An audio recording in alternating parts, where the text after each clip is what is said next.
at a later time. But right now, if I just share with you my screen, and then I can, I can't find the share button here.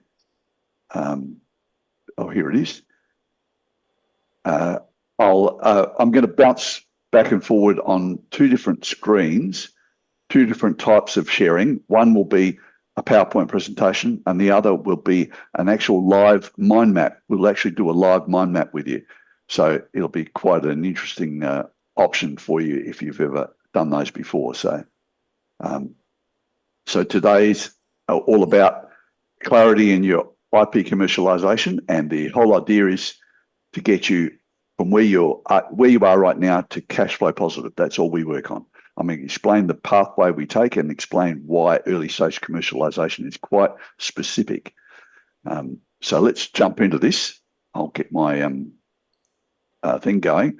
Today's workshop is all about just 7 things. I'm going to show you what early stage commercialization is and why it's important and where it fits between ideation and scaling.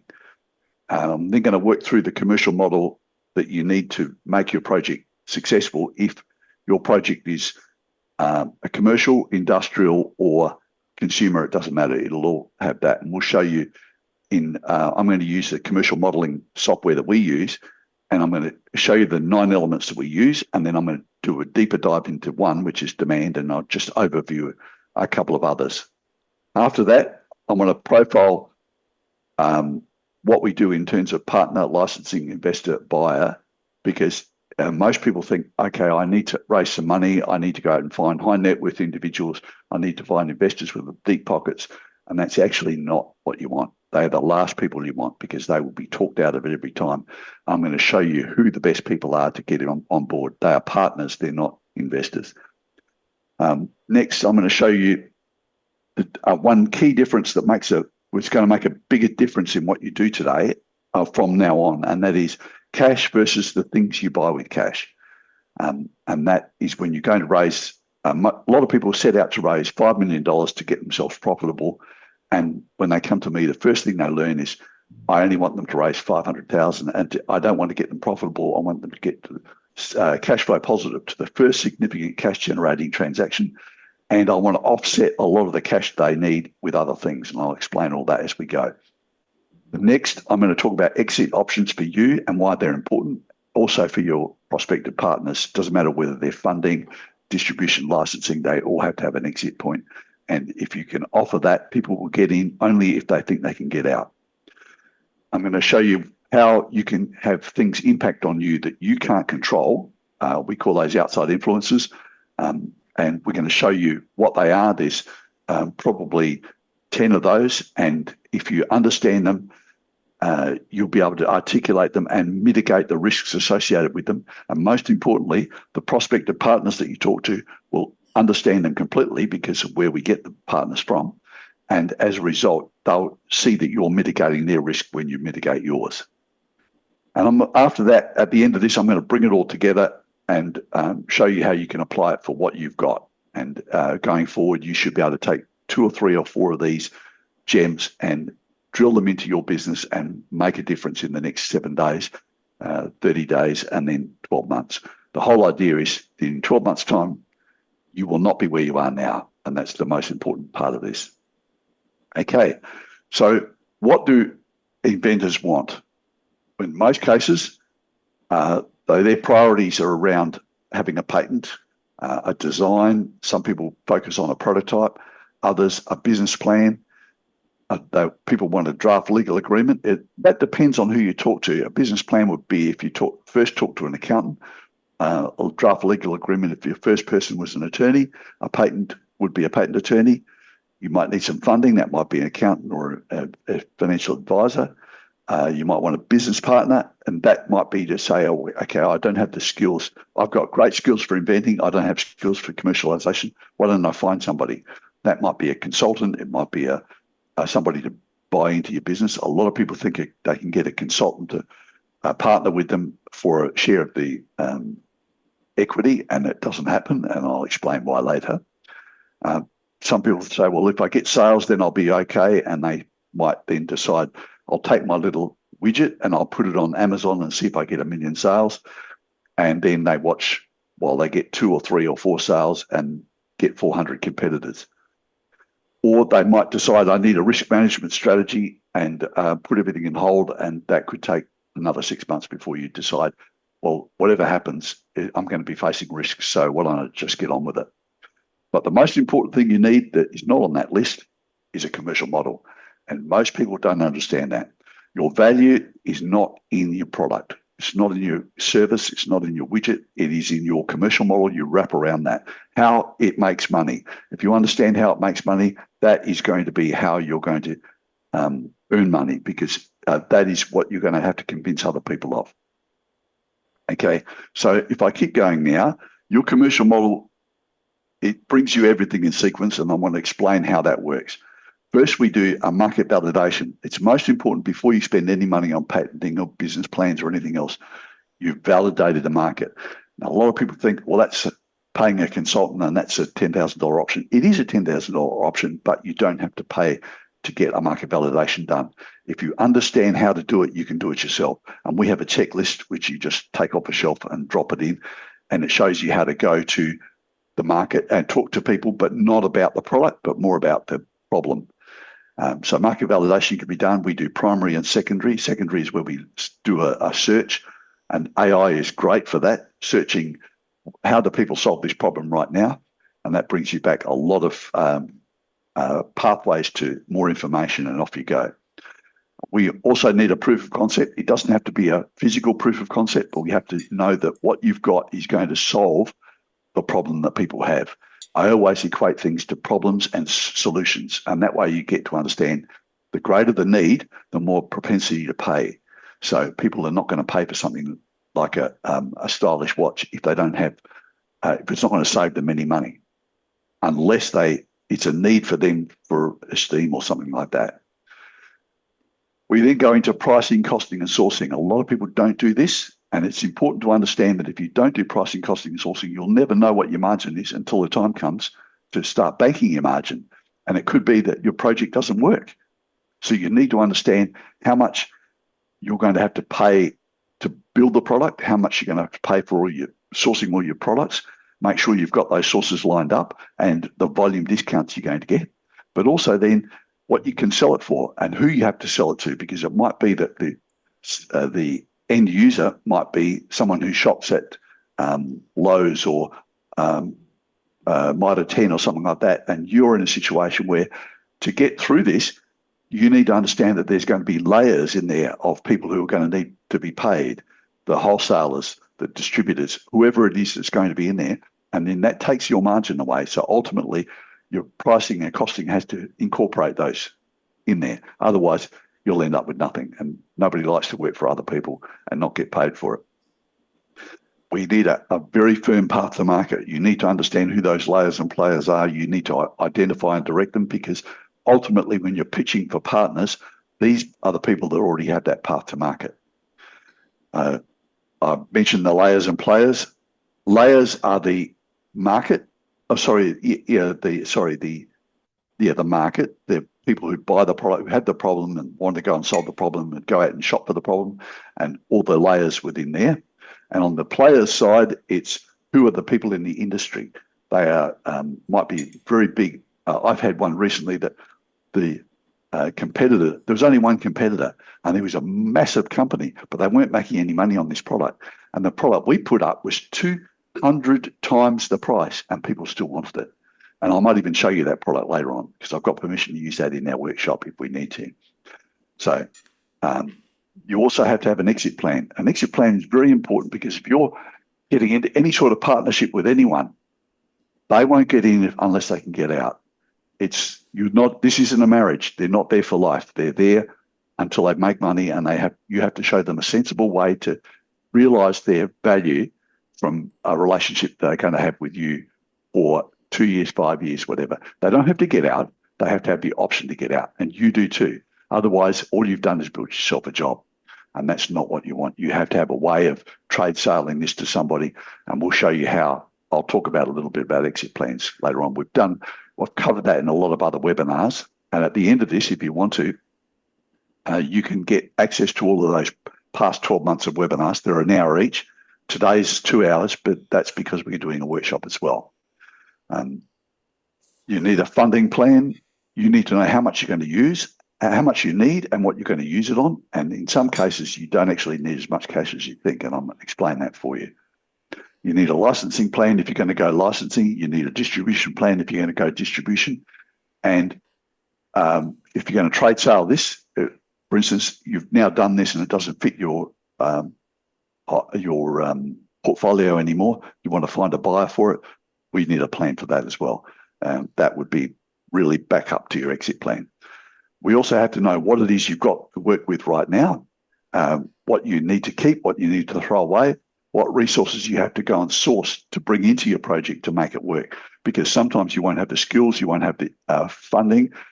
There'll be a lot of resources that you don't have, and we can go and get those, but we need to know what they are before we start. There's pointless starting. It's like setting off in your car to go somewhere when you only have 3 wheels. Unless it's a 3-wheeler car, you're in trouble. And in a lot of cases, you need to understand before you start that you're not going to get to your destination unless you have everything. So it's pointless starting off and trying to rumble along on 3 wheels. Okay, so first let's talk about partnerships. What does your partner look like? Now, a lot of people think what we need is somebody with very deep pockets who's very wealthy and can throw some money at this and not care about it, and they'll look for a decent return on investment. And I can tell you now, if you frame this as a return on investment, you're going to be like everyone else. It'll take you about 300 presentations to get any buyers. You don't frame it as a return on investment.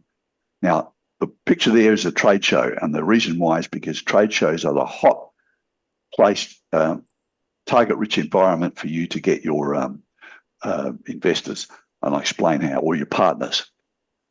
So firstly, a partnership is not a VC or a private equity fund. By definition, by mandate, most of the VCs and private equity funds cannot invest in something that's not making money and making profit and high growth.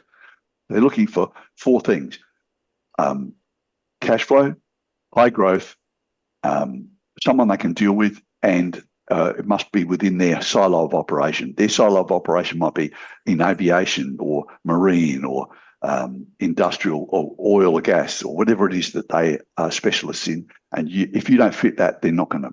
They'll be nice and polite to you, but basically they won't. They'll tell you come back later or move you on to someone else. They must be from the industry or from the market, because if you go for anyone else, they're going to be looking at this as a cash deal. It's not a cash deal. They put money in and they get money out. That's not the way you do this. If you set it up as you give me $10 and I'll give you $15 in 3 years, you are not going to get the investors you want.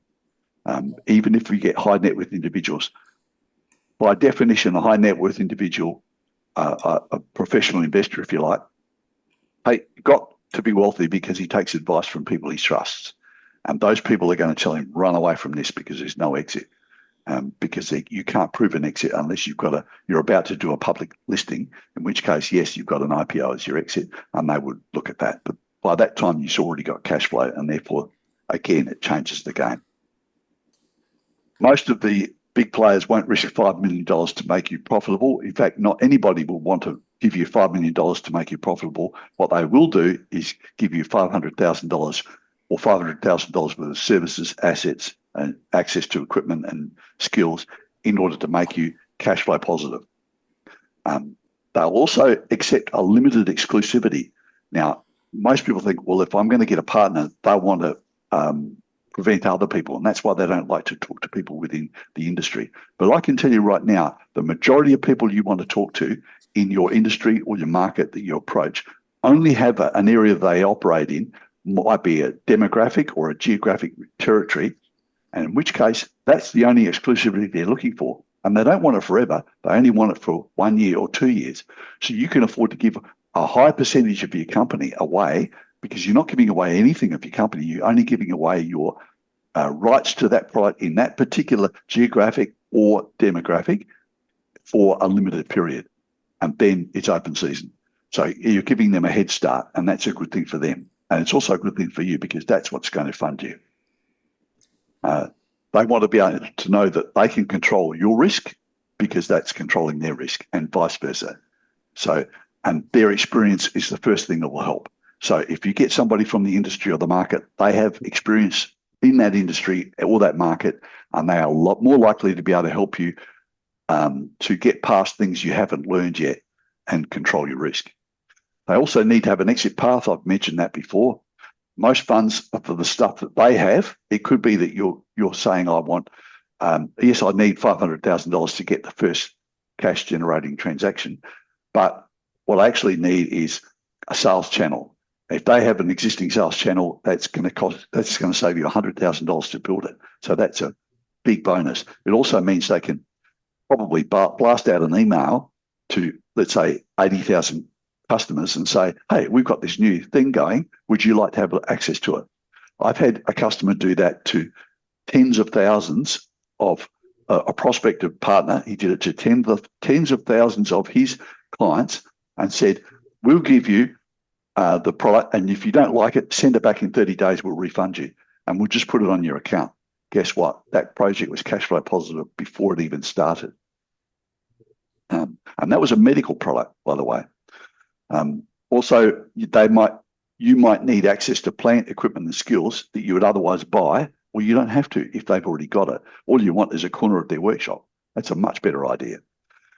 You want experience with production process because you haven't got it, chances are. And if you're going to go into production to do distribution rather than license, then what if you partner up with someone who already has that production? There's no learning there.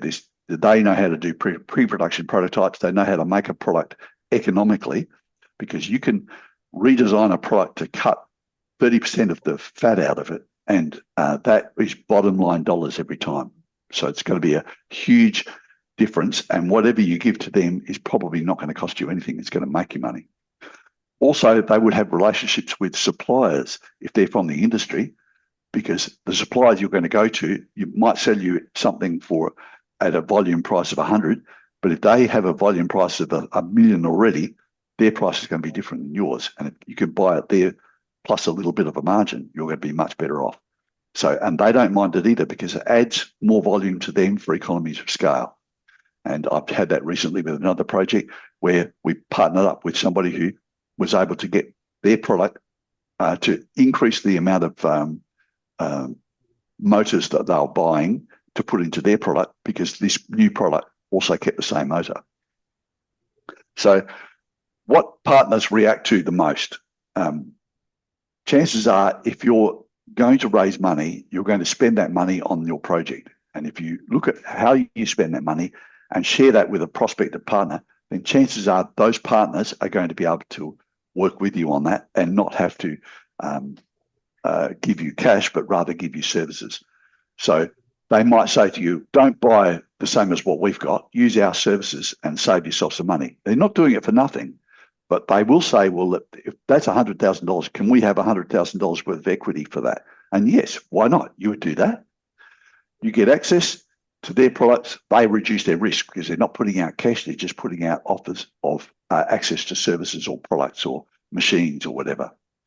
Their expertise is immediate proficiency, as I mentioned before. And so by using their people, you're going to save a lot of money because the people you hire, you have to train and then they have to get good at what you do. Why would you do that if you just immediately jump in? They may have discounts with the same suppliers. I pointed that out. You need to pay wages. If you use them, your wage bill goes down, and it could be they can allocate you a block of 20 hours on this welder and 30 hours for the guy who operates the CNC press and 10 hours a day for the people that run the laser machine. So, and they might run you, say, they use it 9 to 5 and you start at 5 and run through to, 2 a.m. and you're doing all your laser cutting on their machinery with just putting one of their guys on overtime or working double shifts. Now, if they contribute R&D to your project, they can apply for a grant as a collaborative research partner. That's a big difference to somebody who's just coming on board as an investor. A collaborative research partner doesn't give you money to go and pay for R&D. What they do is they provide services or they pay the bills for those services as and when they fall due. And the reason why they do that is because They then have paid those accounts as a contribution towards the R&D. As a collaborative research partner, they can claim the R&D tax concessions that you're, depending on where you are in the world, it could be 43 cents in Australia. I think it's 50 cents in Canada. I'm sure it's about 50 cents per dollar you spend in USA as well. So you find out from your accountants, of course. I'm not giving tax advice here. I'm not telling you how that is, but I'm telling you to look for it. If they can immediately generate cash flow, that's going to reduce their risk and reduce your risk as well. And as I pointed out, people can do an email blast out to thousands of people, tens of thousands of people, and come up with that very quickly.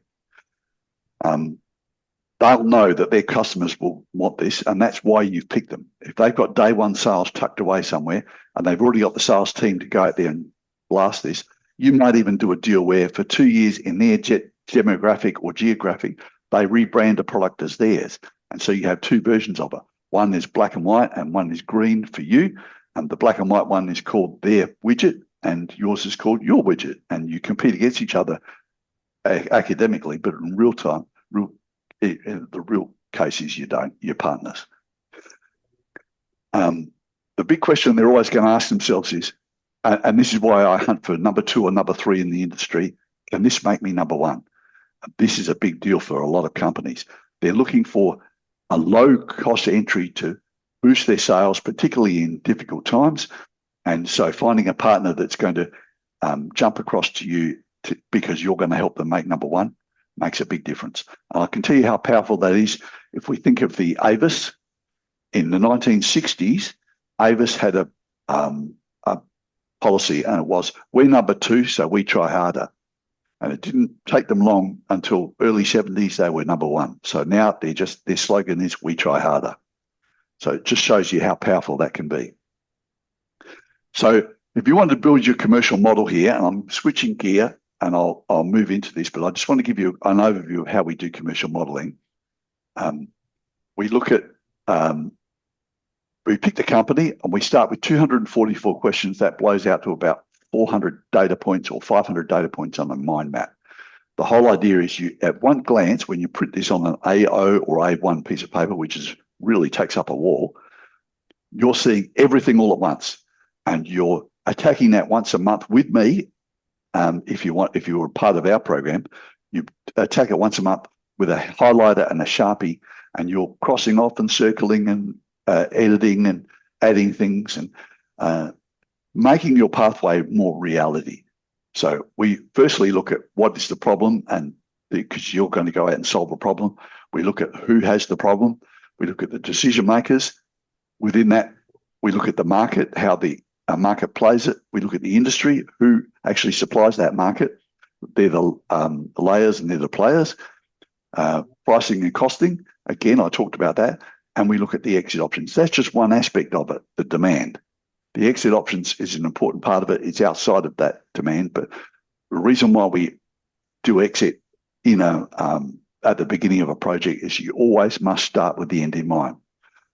In priority, there are 2 times to do your exit planning. 1 is before you start your project, and 2, if you've already started your project, is today, now. Always think of what your project exit is going to be, because you can share that with whoever you're going to bring in as a prospect.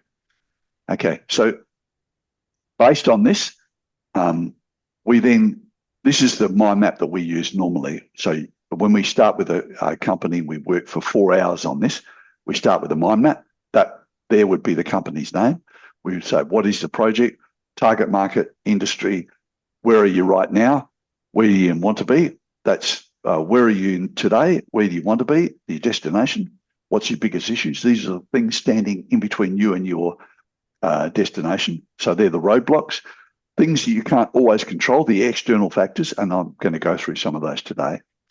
What's your available resources to get this done?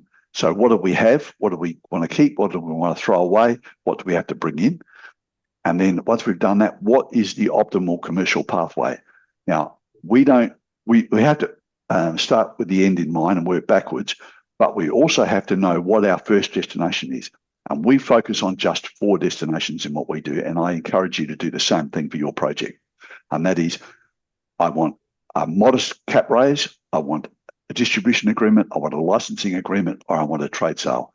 One of those four is what you should be looking at, because all you want to do is not get to profit, but get to cash flow positive, so you can repeat the same process to get the next significant cash generating transaction and start building. Because what happens after, you might get to 2, you might get to 16, it doesn't matter. By the time you get momentum, the strange thing happens. You get to a point where you are at pre-scale. Pre-scale is the end of the early stage commercialization pathway. And at that point there, you are attractive to venture capital and private equity funds, and also the people with deep pockets that you otherwise have been crashing out of for so long. So what you do is, and the way these, you can present your product now that the venture capitalists will look at you and say, okay, if I put 10 times the equity into this project, I can get 100 times the output. Would you like to share that with me? And that's a no-brainer. And that's what all of these should be, a no-brainer decision every time. People should just say, of course, yeah, I have to do this. And even on the significant cash generating transactions, but also at scale. Pre-scale is where they fund you to go all the way through to your IPO or whatever it is. Now, my journey that I take people on is from post ideation. That is where we locked in the product. We know what we've got. We've done that market validation, proof of concept, pricing, costing, sourcing, transition audit. We've done all of those things that we have to do at the beginning, and we now have locked in the product, and we're heading towards the point where you can get funding from venture capital, private equity funds to scale your project. That's pre-scale. So when we look at target markets, we look at the problem to solve, and I'll go through some of these in our next session when we do it live now. Once we've done that, we then look at what can affect the project. And we say, what are the big external issues, things that can impact on your project that you can't necessarily control. The reason why you have to detail these is, firstly, you have to have strategies in place to mitigate them. But most importantly, the people you're talking to are now from the industry or the market. They understand these better than you do. And so if you're talking to these people and saying, we know about the regulatory issues associated with getting this product approved and how long it's going to take, et cetera, they already know that. And if they know that you understand that, they understand you're looking after their risks as well as yours. So you really have to have all of this worked out before you actually pitch this. And we'll show you how this will do in part of what we do today. I am going to run you through these because they're important to understand. So that's our mind map thing. And then the most important one is going to be where we always start our projects is at the exit options. Here are some of the exits. We're not going to go through all of these today, but it could be that we're looking for licensing, distribution, franchising, or a trade sale, or organic growth. Organic growth is very hard because it's where you take your project, you build, let's say, a store, and you make that profitable enough so you can take money out of that store and fund the store in the next suburb. And then you go citywide, statewide, national, and then global. That can take you 20 years to get to where you want to go. And the good part, the upside is at the end of 20 years, you own 100% of it. The downside is you'll be broke for the entire time because even though you've got this asset building, you won't actually have access to cash because all the cash needs to go to the next door, the next door, the next door. And sometimes through that, as with franchising, some of them don't work out. And so what you have to do is actually just break that coalition, get out of that particular deal and move on to the next one and keep the growth going. So we're not going to do that today, but that's franchising is not something I'm going to play with. But we will talk about licensing, distribution, trade sale, and cap raise. Joint ventures, it could be that, and this as an exit, it's quite an important one because what we look for is your licensing partner or your distribution partner might be someone who buys you out. And the reason why we would get them to do that is because we've got this ingenious little way of selling that doesn't cost them any money. So the people, by definition, that you've gone to have not got a fund put aside for $5 million to go and buy companies. So they don't have that. They're probably small companies, competitive, number 2 or number 3 in their industry.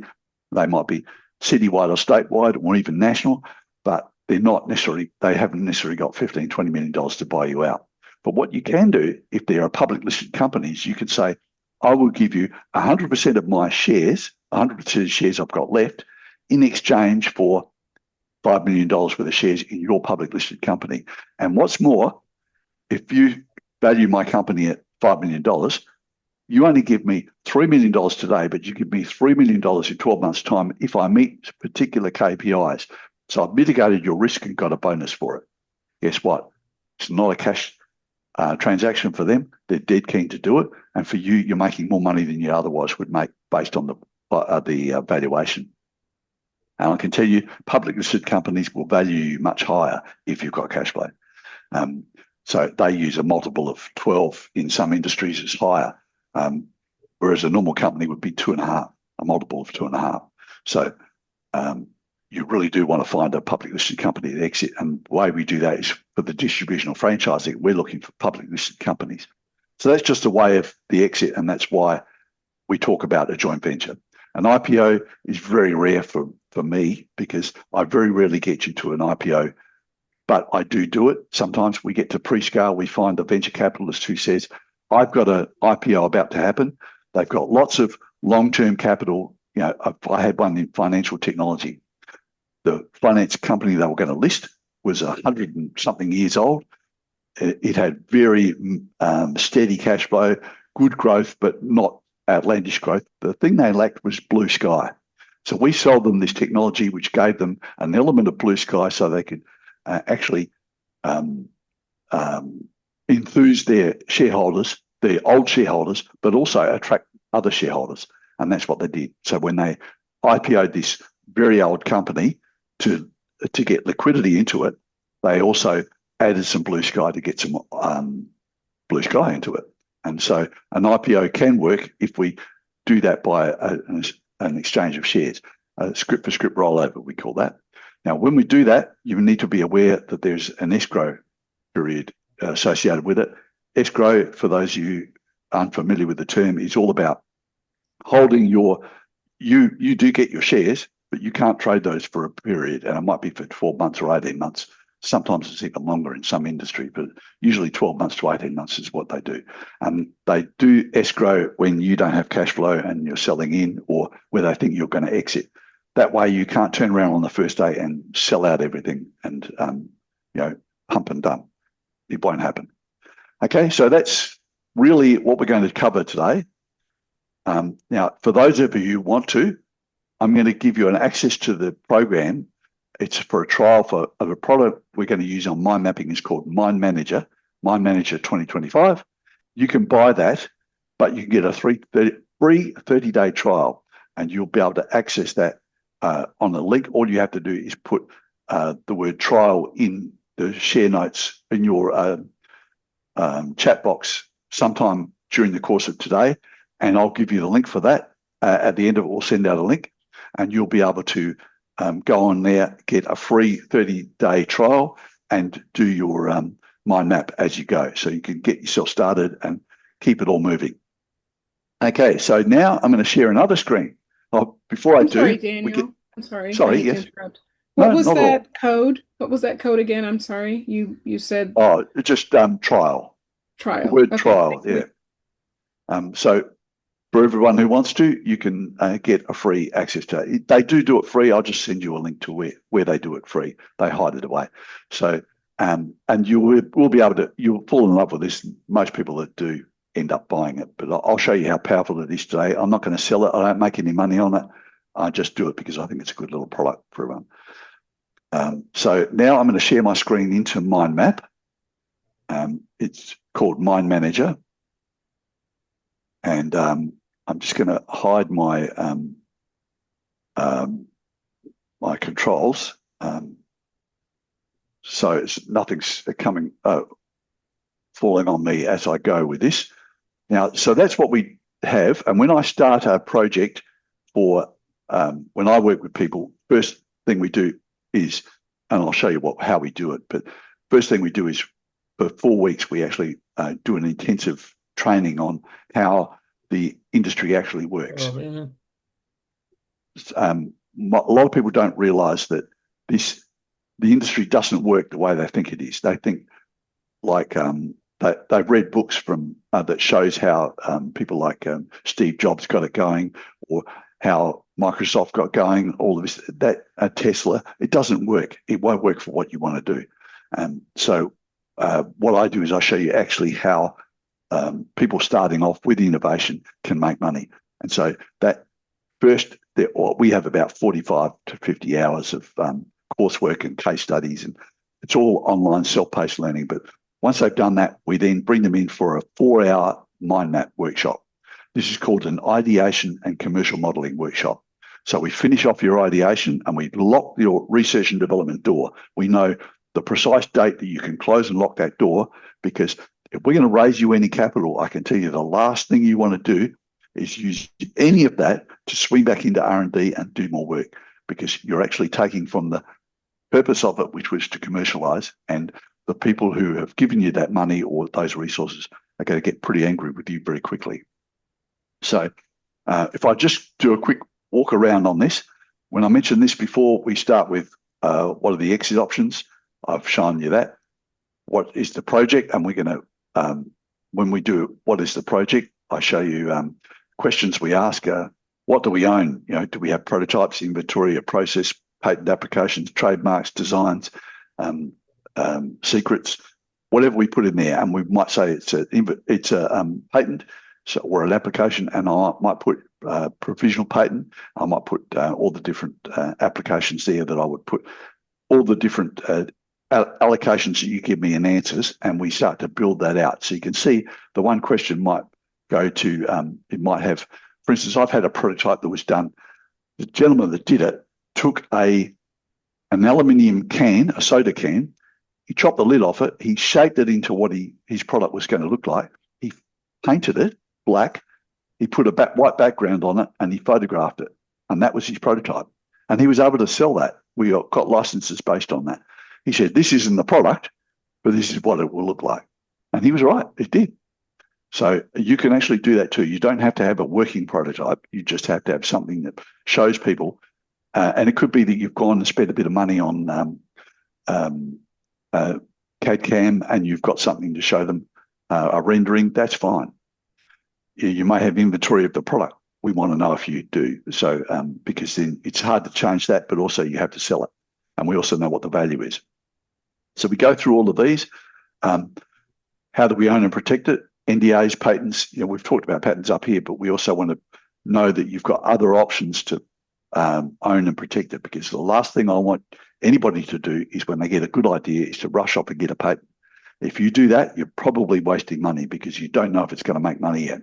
And that's why you need a commercial model before you go and patent.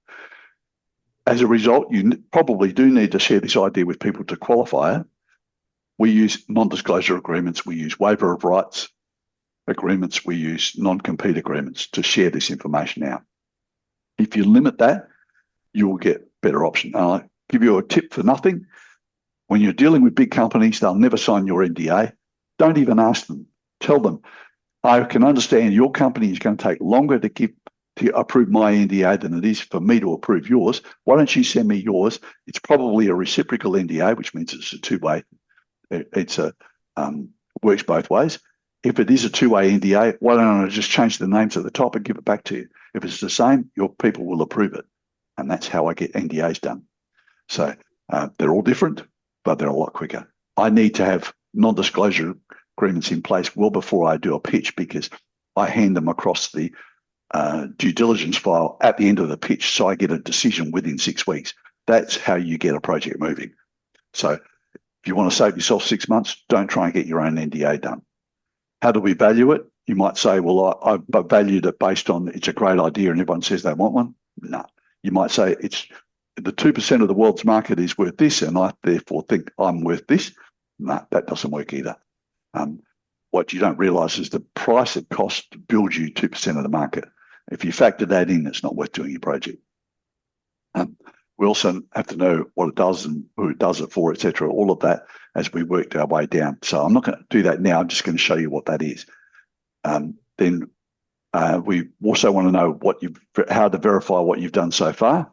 And once we've done that, ownership, we want to talk about shares, voting rights, sometimes you get shares which don't have voting rights, and that's important to understand because we need to know who we're going to be dealing with and who needs to approve any changes and who doesn't get the right to approve changes.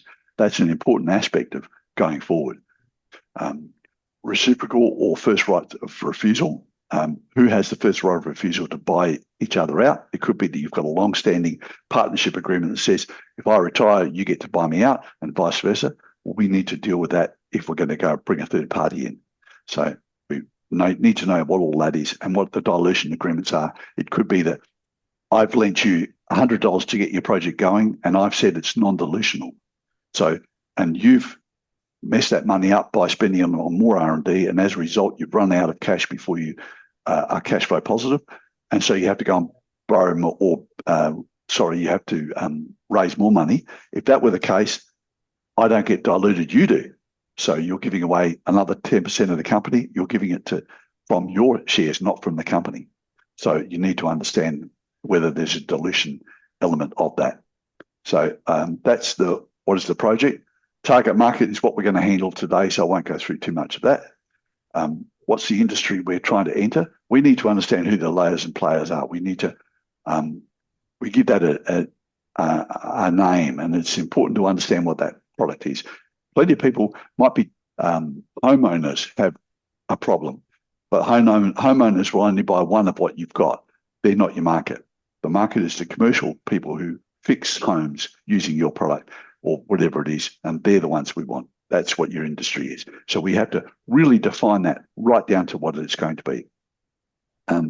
Where are you right now? We need to know what are the products we've got, what are the products we're planning on doing, what are the market validation, proof of concept. True transition is where we say, okay, can we lock the R&D door and make sure we've gone into only commercialisation? And also, when we reach commercialisation, first sale, we transition on to the next one. It might not be another distribution agreement, it might be a licensing agreement, or it might be just another distribution agreement in another territory. So we keep rolling out. You become a licensor, as you go. Do you need to build networks? What's your demand? How do you know it's there? How do you prove it? What's your highest priority collaborator? So you want them to give you investment, distribution, licensing, branding, distributional. What's the lag time between now and ordering for your product? So you know how long you're going to keep yourself alive. So we know where you are right now. We have to know where you're going to be. And we want to know in the next 5 years, in the next 6 months, and we want to do some sort of project valuation if we can now. And I'll show you the techniques we use, particularly if you've got no cash flow. You have to have a different way of valuing it, because I can tell you, you go to high net worth individuals, wealthy investors, and you say, here's my project, it's got no cash flow. Then anyone they talk to will say, here's how you value that project, and it's worth nothing. And I can tell you that if you've got a patent due in a month's time, you actually have a negative valuation. Even though your project might have plenty of opportunity, you have no money. It has no value. So, and we also talk about the exit options, which are right up here anyway. So that's where you want to be, and we blow that out. That blows out to about 40 or 50 data points. What are your big external issues? And we're going to cover this today.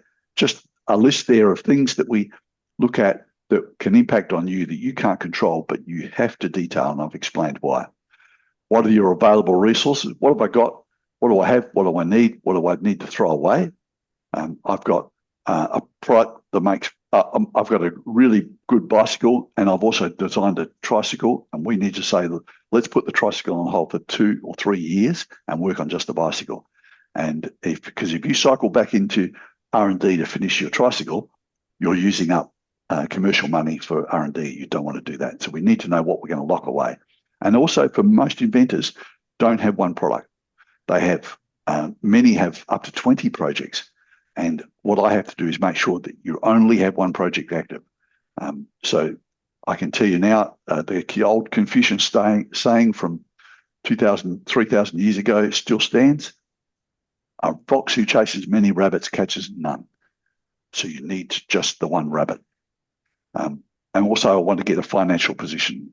Things like all the things you need to spend money on, how much it's going to cost you. I need to know what the cost of those are, because if I can offset those against services or access to technology or equipment or facilities, that's less money you have to raise. And it's also a less risk that the prospective partner has to face. Optimal commercial pathways. I'm not going to dive into this today, but I can show you just what it contains so you can have a look at this. So if I go up to the top, we talk about program objectives, what you want to get out of being with me for 6 months if you're part of what my team is. 34 items here on the optimum commercial model. You've got all the different things that you choose from, and we need to flesh out your commercial model so we know. Here, we're picking out the 10-4-1, top 10 people in the industry or the market that we've selected to look at partnering with us. We look at key 4, where we work our significant advantages they have. We call them leverages that will cost us nothing that we can give to them. And that will identify 4, and then we pick one that we would prefer, and we do our pitch deck based on that one. Now, we get our successful pitches done in 4. We get funding or distribution agreements, licensing agreements in 4 pitches or less. And the reason why is because of that. We actually know our pitch decks are not standard pitch decks to 300 people. It is specific to that one particular company, and we redo it every time. So we only do one because it takes quite an effort. It can take you half a day to do a pitch deck. In fact, I've just done one for one of our clients sitting in Colorado. He was actually going to be on this call because he's given me permission to talk about it, but I won't today because it's a complex product. And we did that. It took us back and forward since Friday to get it done yesterday. So Thursday night his time. So it gives you an idea. It can take a little bit of back and forward to get it right.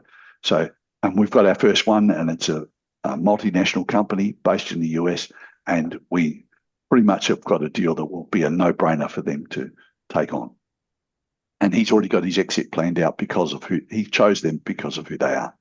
So I actually have his permission. I might mention that product to give you an idea. This guy he's a scientist out of University of Idaho. He's working in Denver, Colorado. He identified a PFAS eradication product that can handle 1,500 gallons an hour of water. So he can take groundwater or any contaminated water and he can clean it in 1,500 gallons an hour and get rid of not only collect all the PFAS, he can burn it off using his technique. Now, what we did is we looked at the company. That company has been manufacturing firefighting foams for the last 40 years. They're in 300 airports across North America and Europe, and they are used in defence, aerospace, and airports, aviation, for fire suppressants, but they've contaminated groundwater.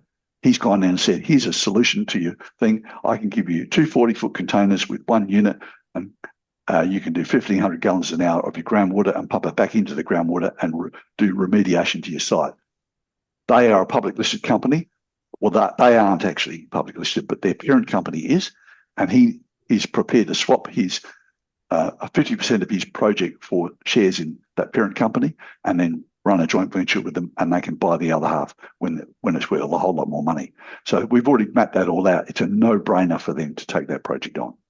So, and that will go to them, pitch to them later on this week, or probably next week. We go through all of that. We go through our funding, what we need, what we want to spend it on, so we can work. We also want to channel in government grants. Government grants are important in your jurisdiction because the person you're going to get is somebody you could talk to directly. And if they can collaborate with grants, every dollar they spend with you adds another dollar because you're going to get matching funding. So imagine if you want $500,000 to get your project going, 120,000 of that is cash, the rest is all services. They are still services you otherwise would purchase.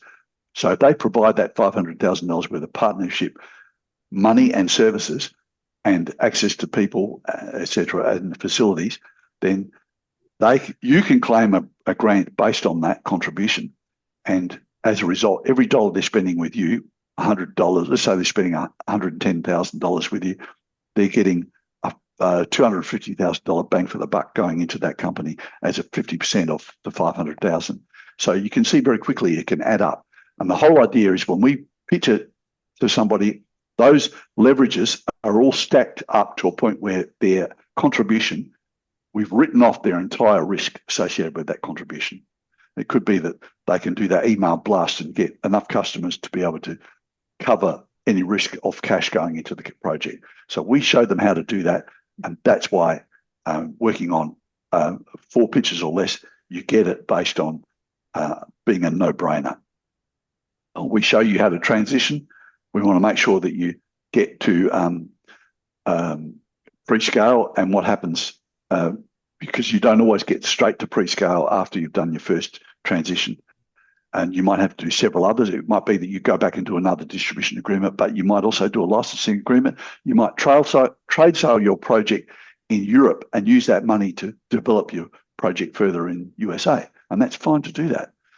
You just have to have a very sensible way, a rational way of presenting that to the right party. You need to know how you're going to scale it. You also need how you're going to get out and how they're going to get out. And then we work on timing. What happens at pre-start? What happens at 30 days? What happens at 60 days? You can see that starts to build up. All the things we look for all of these are all preordained questions, and we build these questions out to become much more of what you're going to build. So that's why this is probably 120 to 150 questions just in the this section, but it blows out very quickly to probably 250 in the action plan. So we also build a due diligence file as we go. Once we've got that, how do we negotiate with the collaborators, completion of production, what that means, what our R&D, engineering, management and administration, sales and marketing, these are all your departments, hiring and contracting, it's HR, legal and security, all of those are really pseudo departments that you're not going to build, but you have there, and you want to keep those on level because you're presenting yourself as a corporation, but without the staff. Then once you've got to 90, that's 90 days, sorry. Once we've done the 60 days, we go on to the 90 days and we go to 180 days. And once we've done that, we're at exit. Usually we're at exit. There are very few projects that I have projects right now. I've got projects that have done their first significant cash generating transaction, but have come back into my program because they want to do another one and they've never done a distribution deal or a licensing deal. They want to go back and do that now. And that's fine. They can do that. And it's a whole lot less money when they do that, of course. It's significantly less. So we build it all up so you can do your action plan. So once we've done the implementation side of it, that's all your optimum commercial model. And then, of course, the exit. So now what I want to do is just answer a few questions on that before we get started. And then I'm going to come back here and I'm going to offer to do a project for somebody who wants to put their product up. What I would prefer is an industrial or commercial product rather than a consumer product, because consumer can be difficult to define what the industry market actually is. And also it's less definitive. I want to make a difference. If I work on your project today, you should be able to walk away with something that's going to make money for you in the next 30 days. So if you have an industrial or a commercial product, I'd like to talk to you about that. And we can then, I can take your project and we'll work on just 2 or 3 aspects of it. And we can talk to you about, am I going to be able to make a difference by asking you those questions, and are you going to be able to answer those questions for me as we build? And I'm going to invite everyone to be part of that particular project for the day and contribute. Ask the questions and we'll work through them.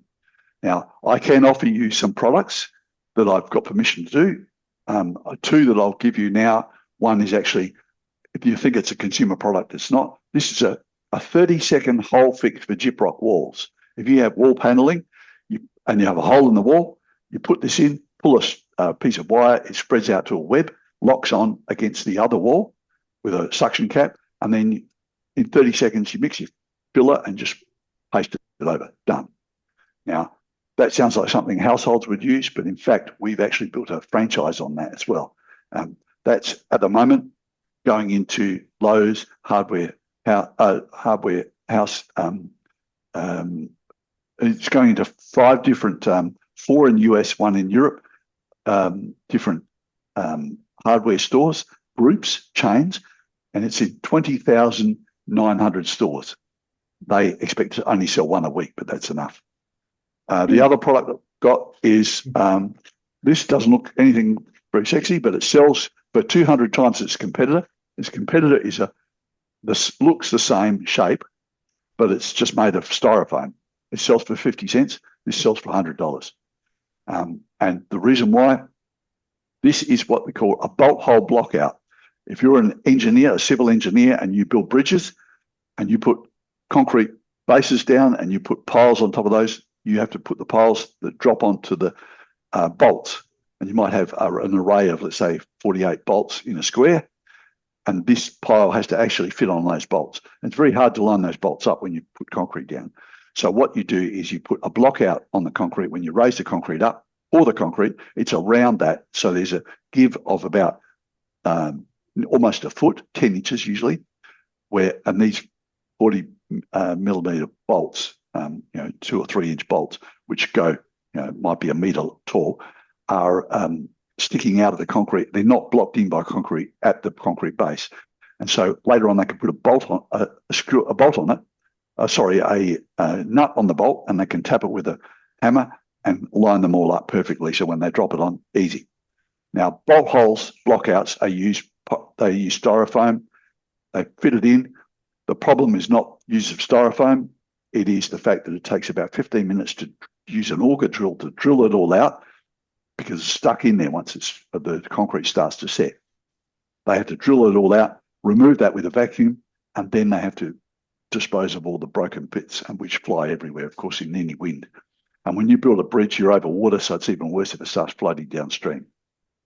So, major problem. This guy has a reusable bolt hole blocker. He puts them all on the bolts, and in less than 5 seconds, he can pull the inside out, there's like a cloth type thing in here. He pulls that out. He then pulls out the orange part, and then he pulls out the styrofoam part, which looks like a drink holder, and then he pulls the plastic out. Takes 5 seconds. 1, 2, 3, 4, boom, and he reuses it the next time for the next bolt. So we can use that one if you like, and I can go through that. I've already done the ones for both of those, and they're operational, but I can actually build on that. But if you wanted to present a product and we all agree on it, we'll take yours. Has anyone an idea that they want to put forward? Hi, this is Dr. Cooper again. I put a question in the chat. Is software considered a commercial product, or are you considering a tangible product? It's a commercial product, yes. We do quite a few software products. I've done many software products. I've had my most significant product that's almost failed, was a software product. And it was the best thing you've ever seen, but I couldn't find a market for it. And it was quite a good exercise for this, but I wouldn't use it because it was a negative one. We actually got it going eventually. It's actually in every PC in the one laptop per child program in Africa. All of those have that one product in there in the EEPROM, because they got a Microsoft and a whole lot of other companies to donate. We got that product in there as well. Sorry, I don't have my, for some reason, my chat wasn't up and running. Okay. And I'll mention this, and then you tell me if it's a viable product, or go with someone else's in the group. I created a software platform called Remodel Relief, and the purpose of it is to make sure that homes are kept in good repair, and also vehicles. It has inspection modules to it, and right now I'm concentrating on organizations that serve disabled adults, seniors, and veterans. So I don't know if that's something that would even work. I was trying to follow along to see if it has to be a tangible boxed product or not, or if software would work. Okay. Can I ask a few questions? Is this an enterprise maintenance product? Yes. Okay, that's good. I don't mind talking about that because I would shy away from homeowners and move more towards the corporations and governments. Well, I focused on property owners that might own either small Okay. commercial locations or also organizations that might own multiple residential facilities. So I Yes. just want to know if Yeah. that would be a viable product. I would. Yeah. I would think so. I would. Um, I see it as an industrial product because to focus it on the homeowners means you have to resell it every time you sell it. No, I don't, and I don't want the churn of that. No, I don't No, want to do absolutely not. It takes too much to. You'd have to educate the market. Nobody wants to do right. that. But if And I the go to marketing. if I go to VA and say you've got all these assets out there, let me help you. Yes. Um, then I can also use this as a plug and play for someone later on, and a one of the big enterprise projects such as SAP or Oracle, and say, here's a plug and play module. Would you like to buy that? And they say, Yes. can you do 16 different things to fix it in? Yeah, easy. So they would Okay. be an ideal exit for you. But that's a good opportunity. Does anyone else want to put something forward and we can vote on it and be communal like that? No? Okay. Oh, sorry, Jerome. Can I ask a question? Yes.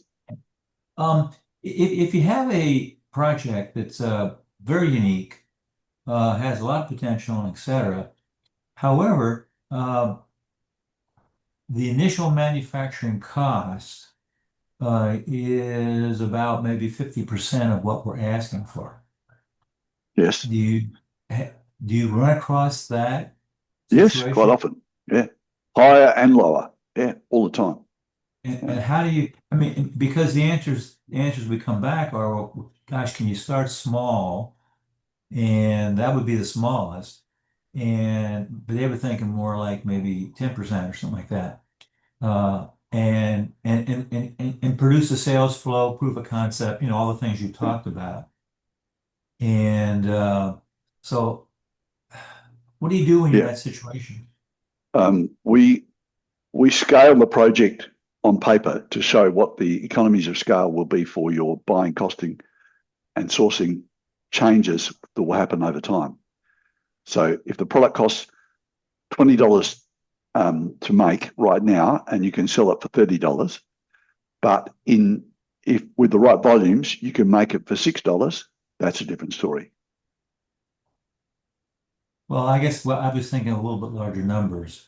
Well, Yes. let's say your first manufacturer, in order to get a product right now, let's say you have a product already developed, a one we'll call it a prototype, but the actual manufactured product will be exactly like the prototype. Mm. Just that it costs an arm and a leg to buy that first one. Okay. Yeah. Um, Problem running into scaling is you have to get so many items, so many units to make the manufacturer will do it. Uh, Mm. so we're talking about something where we might need maybe say $700,000-800,000 when we're asking for $1.5 million for the entire project. Yeah. That's And it's quite. basic, it's basic, it's ba- and basically it's a manufacture and a sale of a simple product, but the product doesn't exist in the marketplace today. Yeah. And for what preliminary marketing we've done shows a high demand, and it would make a major difference in the industry to have that product. Yeah. And we've had good feedback on those kind of things, except that they kept saying, but you don't have a sales flow and you don't have any proof of concept, therefore.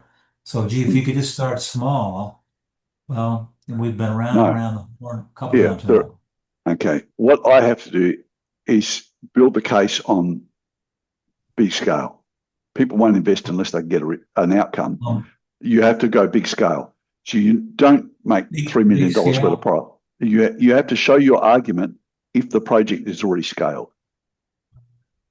So your prototypes don't make money, but you know your prototype. If you make $800,000 worth of product, you're not going to make profit out of $800,000 worth of product if you're selling your product for pretty much cost or close to cost, because economies of scale have not kicked in. If your product sells for, let's say the unit cost is $800,000 to make and the sale price is 1.6 million per sale, and you can only produce one, then what I'm going to argue is, what is your production cost at scale? That's my argument to the people I pitch to.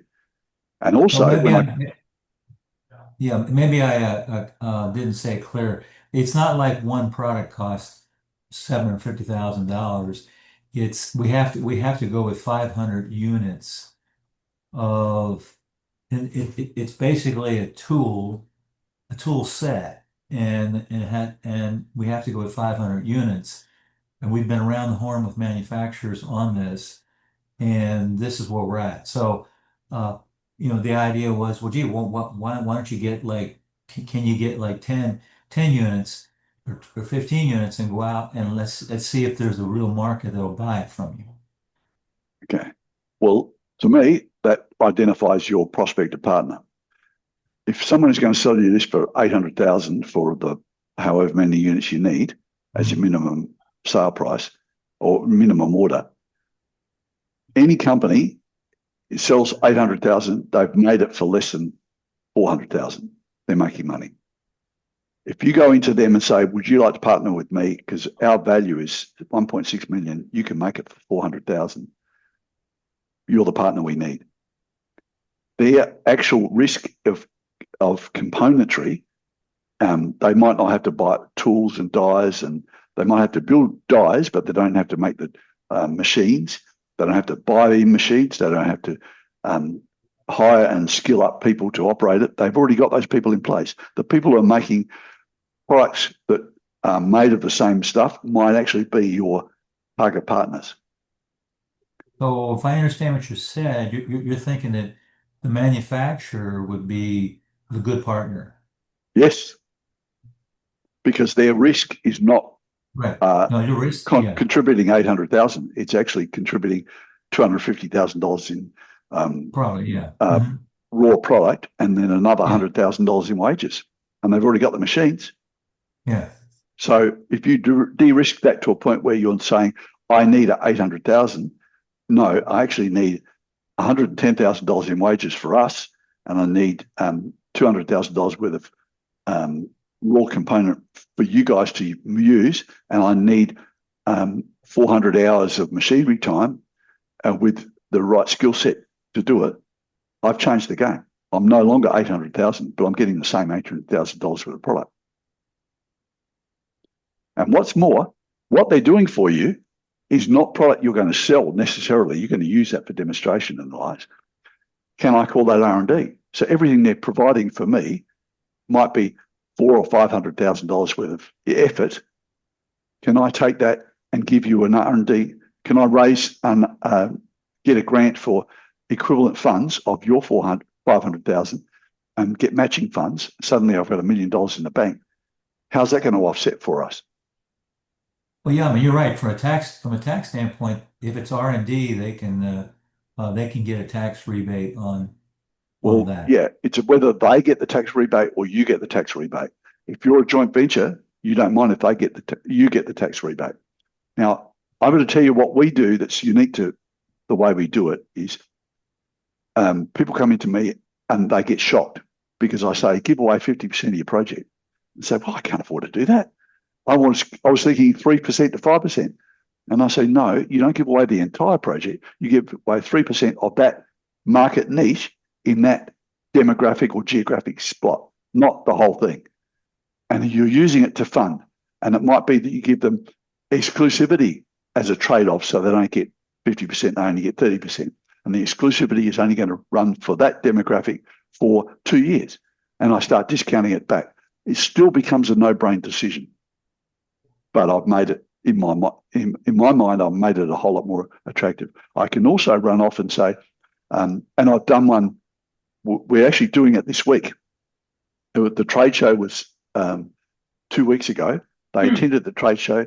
They got a European manufacturer to say, they'll take it on as a license. They're going to offer them the license, and then they're going to offer them to buy that license for Europe. But they're going to work the US themselves and find other licenses.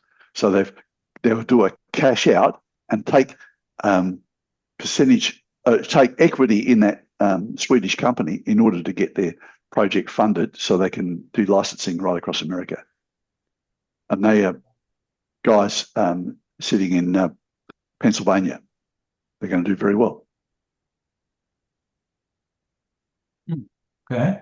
So what I'm hearing you say that in a situation particularly like I described, it would be better to try to seek funding from manufacturers or even potential customers than it would be to try to seek from investors. no, your investor should actually be a partner, not an investor. You won't get people to put in money, to put in $800,000 to get $1 million return in 2 years. Yeah. You won't get it. The reason why is the risk is too high. You can't prove anything you're claiming. So your risk is unfathomable. They're not going to do it. But if I go into somebody in the industry or the market and say, the risk here is about $200,000 because all the rest of what I need is services and everything else that you offset. And we're going to get a bank account, which when you put these services, the cash in, I'm actually going to get 50% of everything from the government as a grant into that as well as matching funds. So half of what you put up is as a result of you being involved in it. So guess what? We're going to share that. Okay, I think that's what I said. Okay. I thought I heard you say is, in other words, when I say investor, I'm thinking of going through a investment broker who has many, many investors and tries to get you funds from some investor. Okay. So That's too hard. What I do is I work. Right. Yeah. I go to the toolmaker that I know can do this, that's number 2 or number 3 in the industry and wants to become number 1. And I say, here's a deal. Now that was one possibility that was explored a while back, but the toolmaker wanted to have 100% rights and ownership of it. Yeah, that's a trade sale. That's not a license. No, that's not. That's not a good deal. No, and if you go back to that toolmaker, do you think of it from an engineering perspective? How much, or territorial perspective, how much of their market is US? Do they have Europe? Do they have Middle East? Do they have Africa? Do they have South America? Where else do they operate? If they don't, what do you want to do? You want to give them a 2-year jump start in the US market only, and there's a price on that. But then their license kicks into normality, and you, meanwhile, go and license elsewhere because you'll have money from their license to have a trip to Europe and go and do another license there. Well, in the product that we have, it's we've considered all those are markets, U.S., international, government, and we've talked to individuals in each of those categories that said, "Hey, yeah, great, get it built." Of course, now we never talked to them about getting funding from them or any kind of resources for them to do it.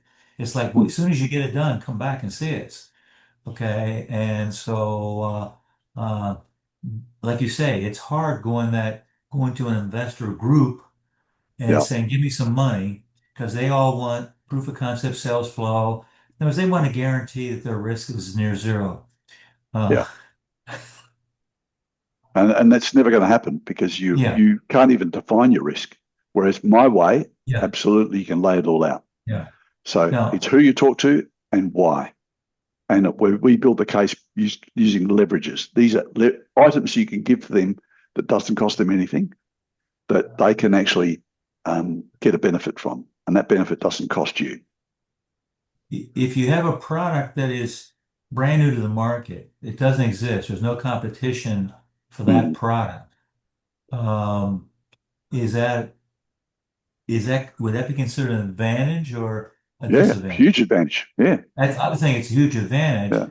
Yeah. The disadvantage part that I've understood is that, how do you say it? It's the mindset training of getting people to change from maybe something No, you don't They were want the doing, mindset training because that's educating the market. The I cost of know, that is huge. What the you want issue, to the do, issue. you have to get that person, that um, uh, party to jump down from exclusivity to limited exclusivity, territorial, geographic, demographic, Yeah. and also time. Those three restrictions. Once you can put that in place, you've got more to sell. It's great if you've got a cake, if you can sell 8 slices, you know how much money you're going to get for it. Imagine if I can slice that cake 800 times and still get the same price. And you can do that. Your cake goes further if you geographic on demographic on time restrict it. And we show you how to do that. And we build their case using leverages so they don't have any risk associated with it. Because what they're thinking is, if I have to put $800,000 into this, how am I going to get my money back if I don't have exclusive control on it? They actually don't need it. So are you talking about going to maybe a large distributor that has many, many products, but like you said before, if they have a unique product that we're adding, that could make them number one by drawing other people. Mm. And you give them an exclusivity in a certain area, and then they put the money in to help us Yes. build, right? You And then look for different. Yeah. we can go to other places, right? Would Let me tell you, I've got a project which I did probably 10, 12 years ago. It was the innovation was on the ability to bond metals, exotic metals, to composite FRP, fiberglass composite, and of different types of composites. So basically, they could make fiberglass stick to metal, and we can already do that with glues, but we bake it. Now, that becomes a problem if the item is very big because you have to have an oven that might be the size of a house. You don't want to do that. These guys could do cold bonding. And it was a world first patented. They used to build aircraft out of it, light aircraft, one piece wing spars, which weren't layered and with metal in them, which bonded by using this cold bonding formula. They sold the aircraft business. They kept the cold bonding. They went to we actually got them their first deal, which was this was the original when British owned Bentley. Bentley, the shell of a Bentley plus the chassis is actually made of this metal bonded onto that whole process. That's why the bodies are so light now. They used to be, 3 or 4 ton for a Bentley. Now it's the same as a normal car. That's why. And these guys had a contract, they were supplying it to them, and it was exclusive for automotive for Bentley because that was the deal they did. And it funded them, it got them a 10-year deal, and they ran it for that particular model of Bentley. And BMW bought Bentley and it changed everything and you name it. But anyway, we then brought in a venture capitalist. The venture capitalist that had funded them in the past was from the aviation industry because they used to make aircraft.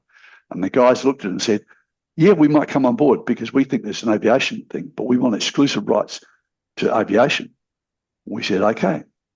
Now, within 30 days, they had that deal done. But I can tell you, within 30 days, these guys, the venture capitalists, had locked up a deal with Boeing. All the elevators and ailerons for every Boeing aircraft are made in Sydney, in Australia, under an offset agreement, a government offset agreement for defence and aerospace. And they're shipped up to Seattle. And you know what? They're using cold bonding to do that. So that's now been running for 12 years.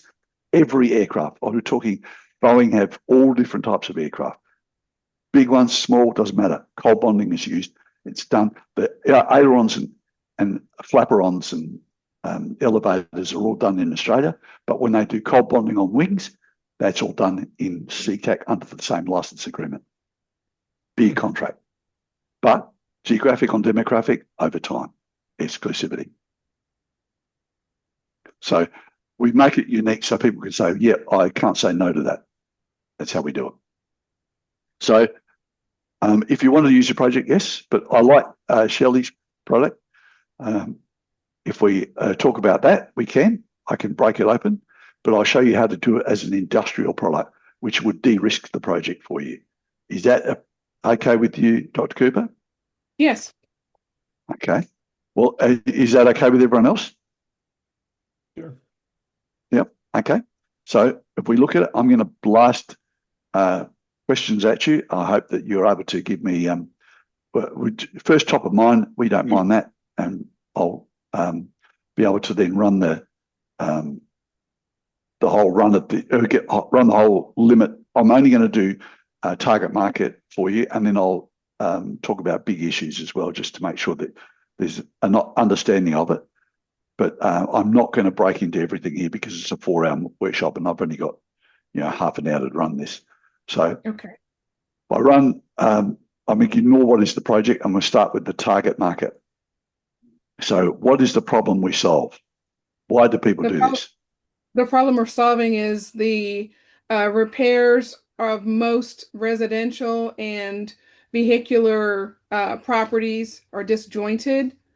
They're reactive and not proactive.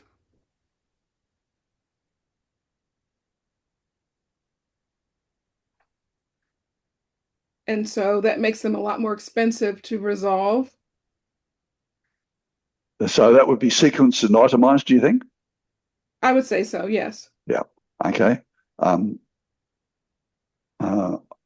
Owners need a process and a documentation. Yes.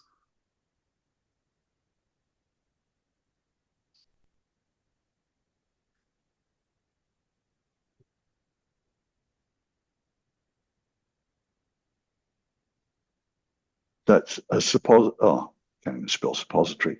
My keyboard can't spell, it never does, particularly in these sort of things. So I shouldn't be cleaning these up, but I'm embarrassed by them, so I do. Now, where's the benefit? Will that increase the price, the value of a house? And it increases the value, and it also increases the longevity of the property as well as the vehicle.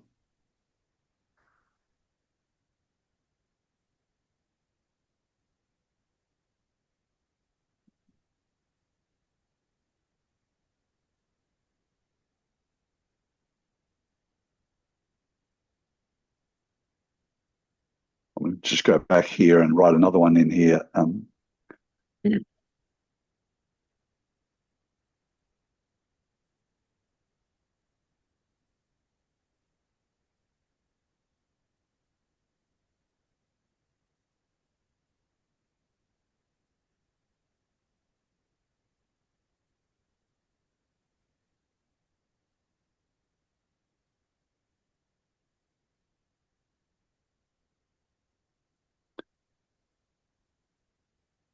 If you've ever seen an aircraft, every aircraft has a maintenance logbook. No, I didn't know that. Okay. Yeah, they must have it. It must be with the aircraft at all times, and it must be signed off by a LAME. A LAME is a licensed aircraft maintenance engineer. And if your vehicle doesn't have it, if your aircraft doesn't have it, it's not allowed to fly. Oh, and that's okay. right throughout the world. Give you an idea, in our corner of the planet, Indonesian Airlines had I forget what they're called now, but they had an Indonesian airline, and it landed in Singapore, one of their aircraft, and it got grounded because it didn't have the book. And that's it. You can't move. Somebody didn't put the book in that. So they had to go back and find the book, bring it, fly it across to Singapore. That aircraft couldn't move. 48 hours, no, sorry, it can't move. It has to be cited, and the pilot has to report that he cited it. He has to sign it. Now, those books record accidents and incidents. If you have a heavy landing, you have to write it into that book. Heavy landing, and the lames who get every aircraft when it's getting refueled, they look at that book and they say, okay, what needs to be done? Every airframe has so many hours that it can run. Once it reaches a maximum number of hours it operates, certain things have to be done. With a helicopter, they have airframe hours which are on time, not on hours of running. Most aircraft are hours run, but for helicopters, you've got pins that hold the rotor blades in, those pins have to be replaced on so many thousand hours, whether the aircraft's flown or not. So even if you're sitting in the garage, you have to replace those pins. That shows you how much it costs to run an aircraft. So there's a good model there for you to take that. Now, how do you prove that this is going to increase the value? I don't know if I considered that or not. Well, the money saved as well increases the value, and also the money saved on reactive maintenance as opposed to the money saved on proactive versus reactive maintenance. And then also we did talk about insurance, insurance on the vehicle, insurance on the residential locations as well. I mean, one tiny drop of a leak in a pipe could cause tens of thousands of dollars worth of damage. Yeah.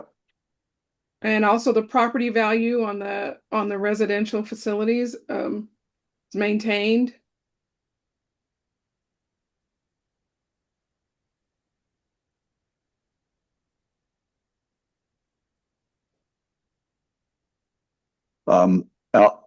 Traditionally, a logbook does increase value on anything, but the logbook has to be maintained by a third party, not by the owner. Could that be possible? Yes, it is. Actually, that was actually another revenue stream that we were introducing, was having someone from our company keep track of all of the maintenance, remodeling, and repairs that have taken place on not only the residential location, but also the vehicle.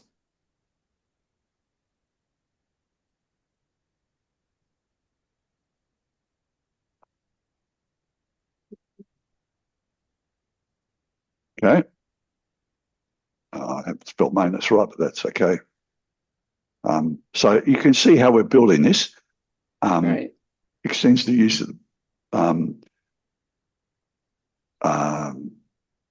the safety of the home and as well as the vehicle, the longevity of the vehicle and the safety of the home or residential facility.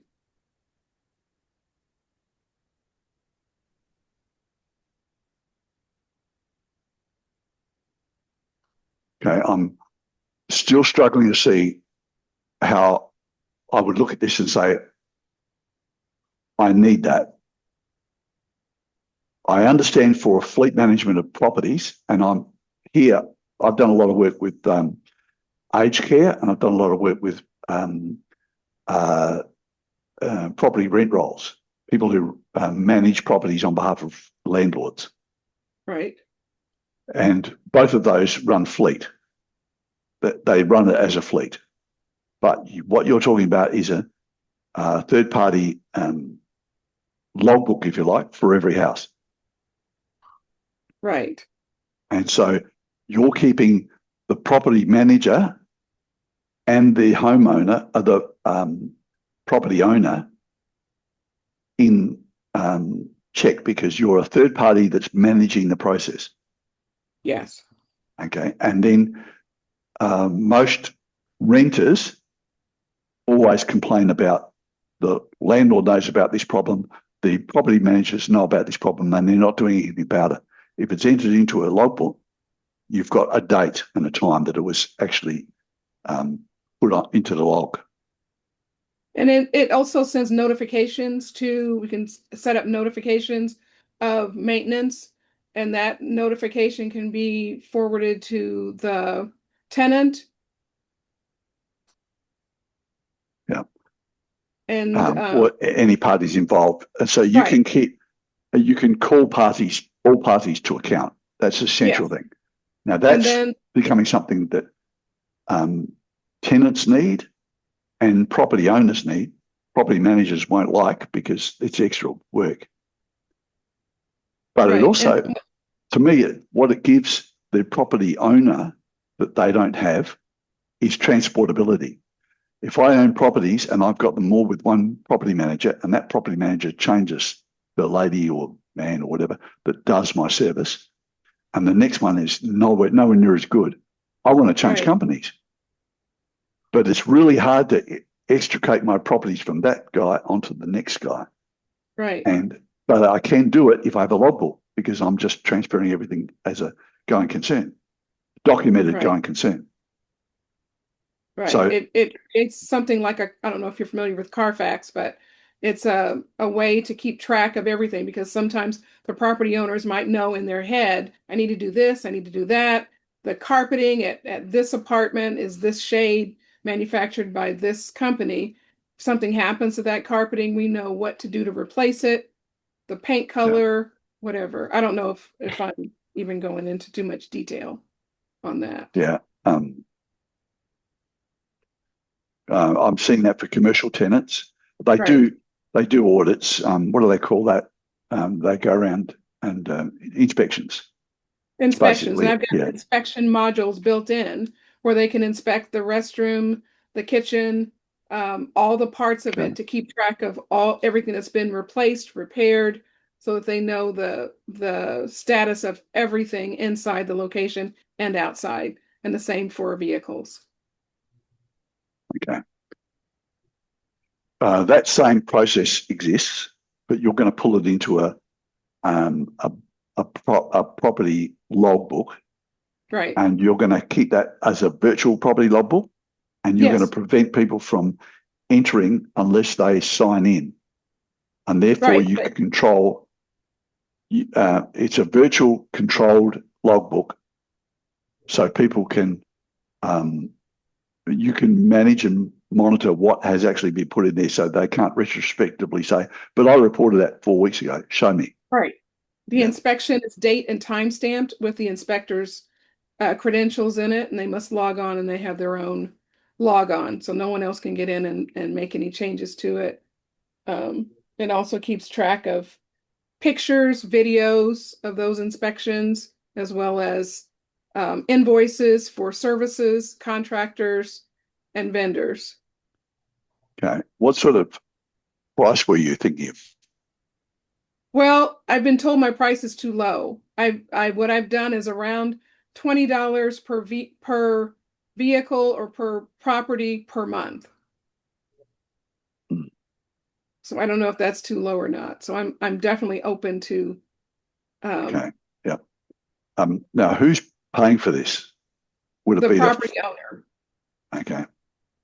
The commercial property owner, or whoever owns the vehicles, a fleet management system, who are fleet manager, whatever that organization is that owns the properties.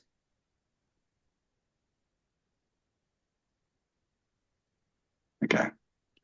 So now you're targeting a commercial operation. It's not, because I can't see homeowners wanting to pay for anything. Yeah. They're not gonna keep track of anything like that, mainly because they either don't care enough, or they don't know enough about what's going on to do that. And so.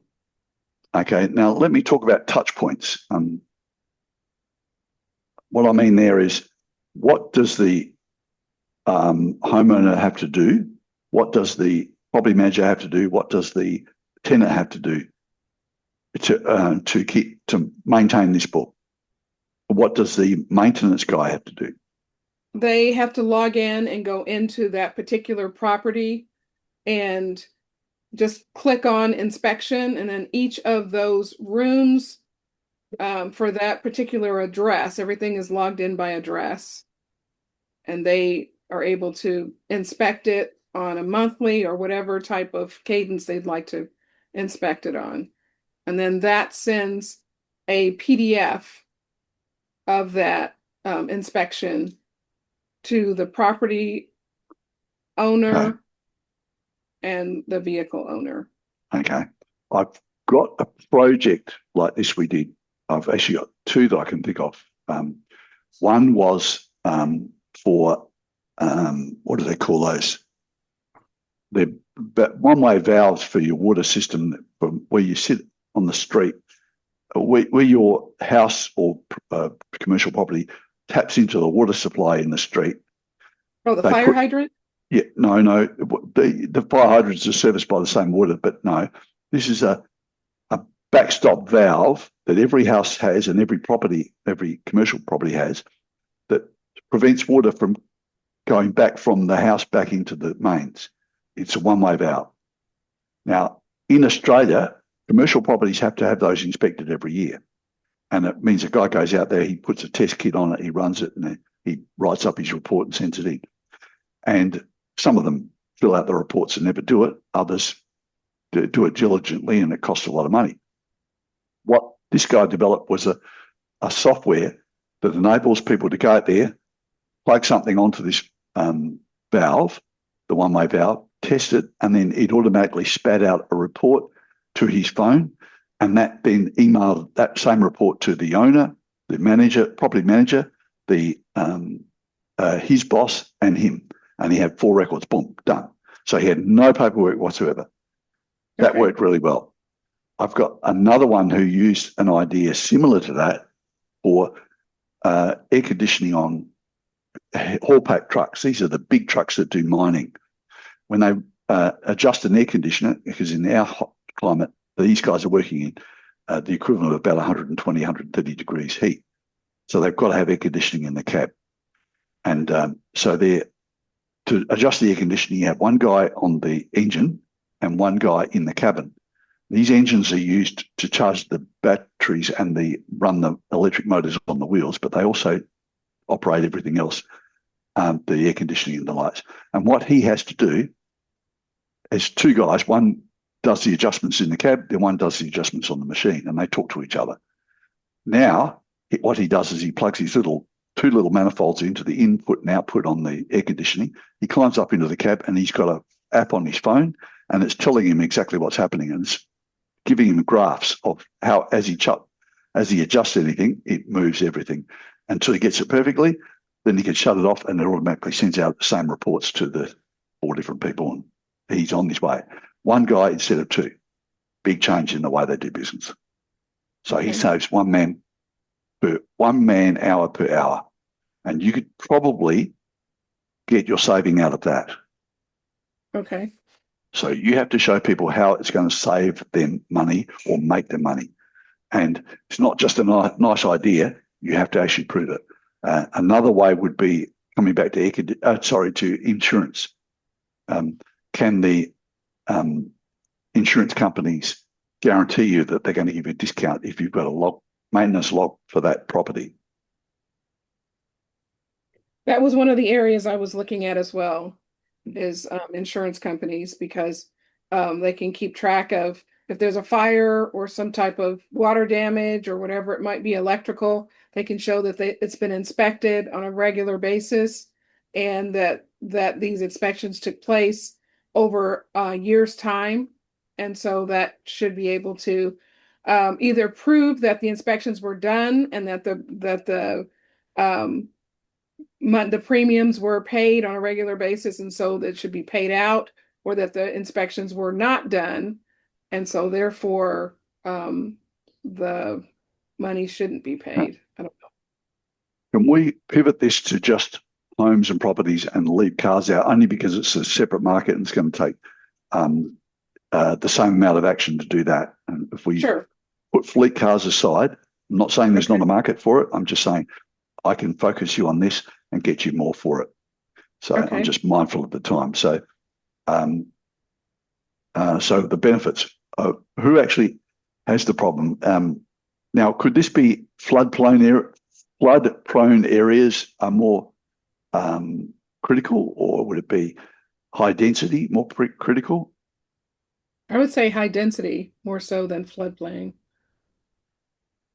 because a lot of insurance, they have to have special insurance when on a floodplain or floodplain. Yeah. What else?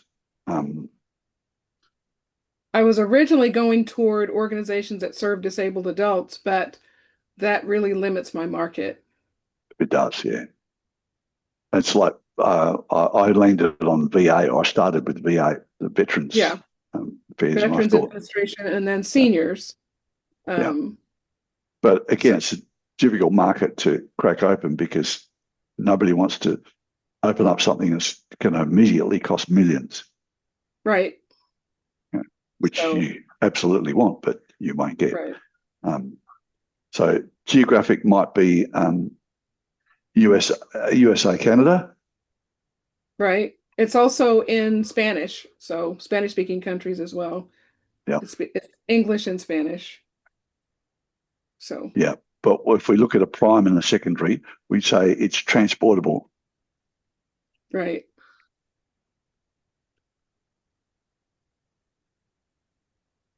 Okay. What about demographic? You've said property managers. Right.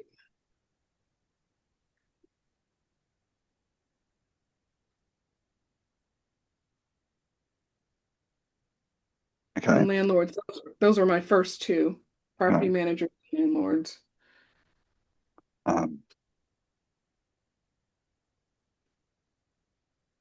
And small commercial. We looked at that as well. We looked at government housing, especially military housing. Yep. I was thinking of military housing, yeah. Because they're less worried about the tenant and more worried about the property. Exactly. Yeah. Okay. Could you have a rating system for tenants? And that is like a credit score. Yes. I think that would work also. And when looking at that, it records everything that's input. Like I said, date, time stamped. And looking at that, what would that do? Would that be related to credit score? That's what I was wondering. Yeah.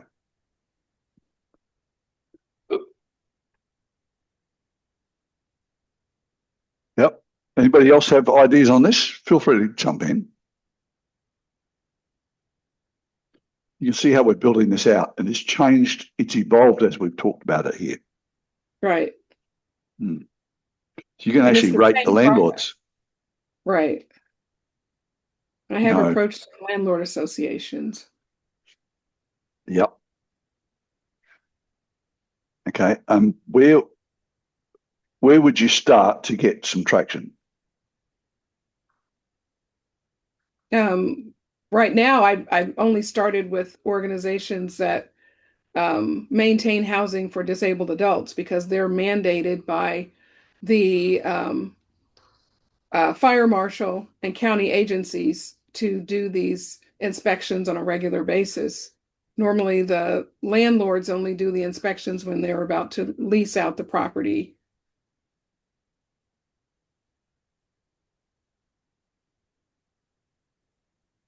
Okay.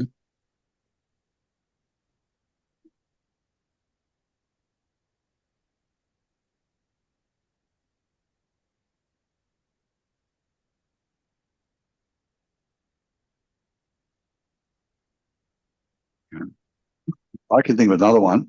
There's a growing market for reverse mortgages. Have you heard of reverse mortgages? I've heard the term, but I don't know what it means. Let's say I'm 70 years old and I decide I want to go on holidays. We've got no money left. I own my house. And I don't want to leave it to my kids because they're going to squander it. So I decide to take a mortgage, which I don't make payments on. But I can take, instead of taking, let's say, 500,000 because my house is worth 700,000, they're going to give me $100,000 a year.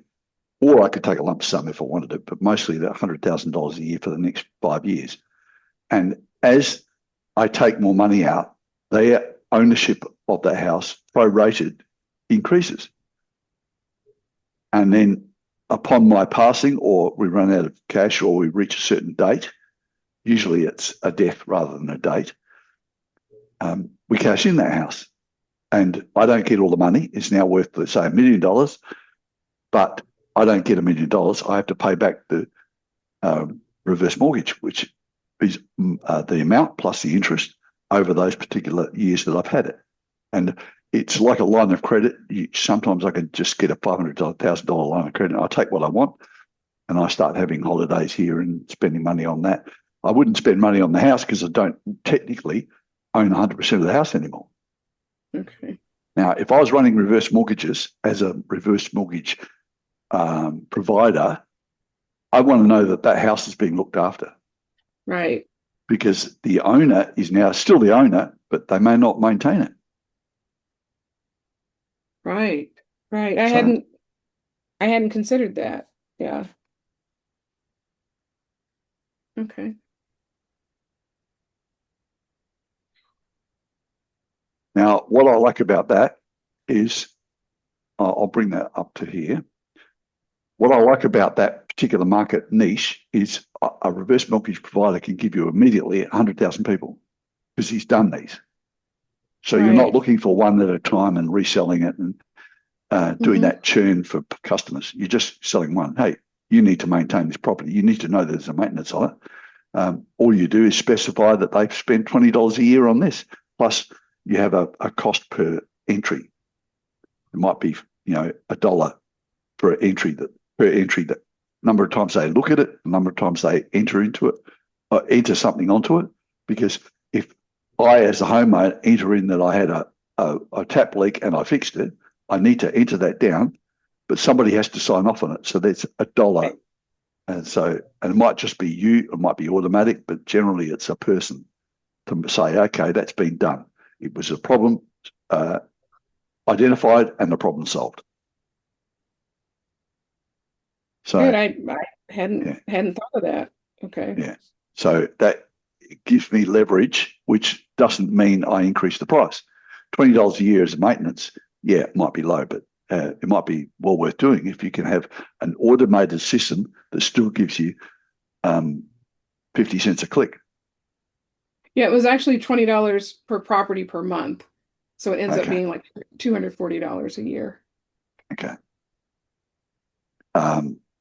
Then you've got to look at this and say, well, because reverse mortgage providers won't want to pay it, but mandate that the property owners that they insure or that they fund have to have that.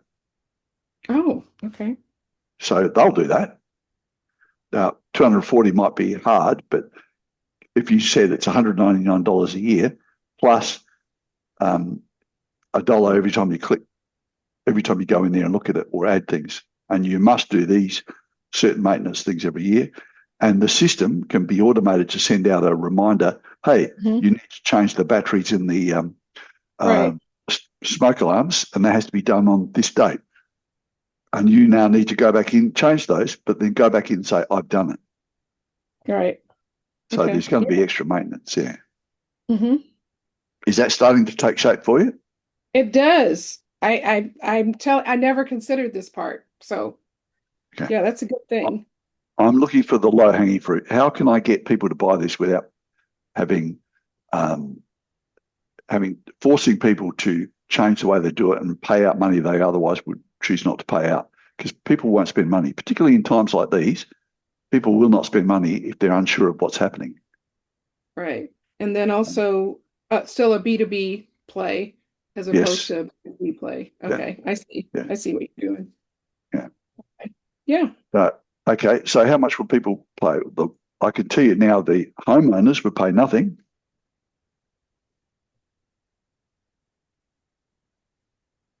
Because you're primarily going to large institutions, right? Right. Exactly. But large institutions what we're saying here is that large institutions couldn't actually dictate to the homeowner, you must have this if we're going to do your reverse mortgage. So part of the conditions.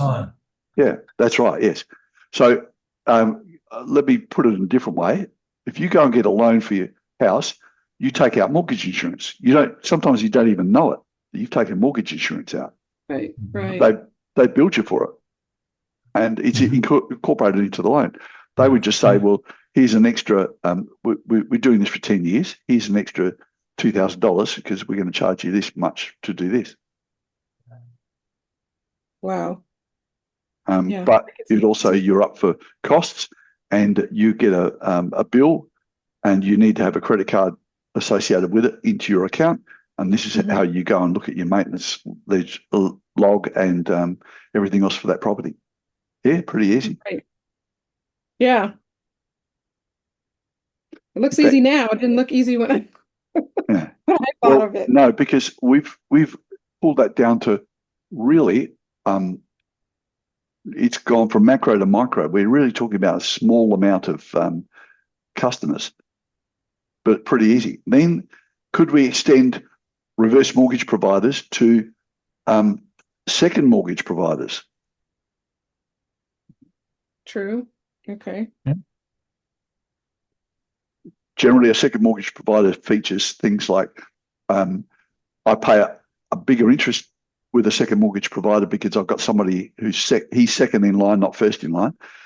He's going to take a lot more risk, so he's going to want to mitigate that risk. Can I do that with a maintenance swap? Yes, I can.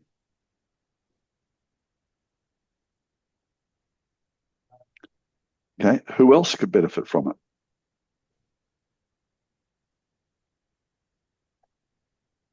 I also did some work with School of Medicine with asthma and making sure that the homes were in the filters for the furnaces and HVAC were being repaired or at least replaced. So that would impact their health insurance to make sure it was a healthy home. I don't know if that's too much of a stretch. No, not at all. A medical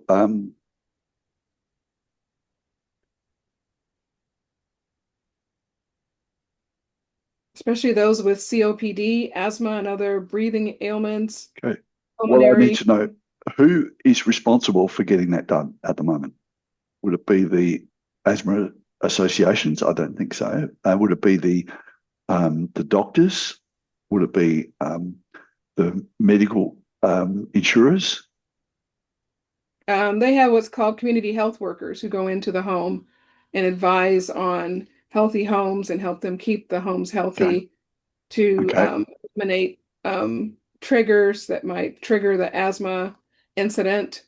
Also trip hazards for seniors and just keeping a home healthy. There's an actual certification that I have for healthy homes. Okay. Now, if that's the case, who pays for it? Because they won't. That's true.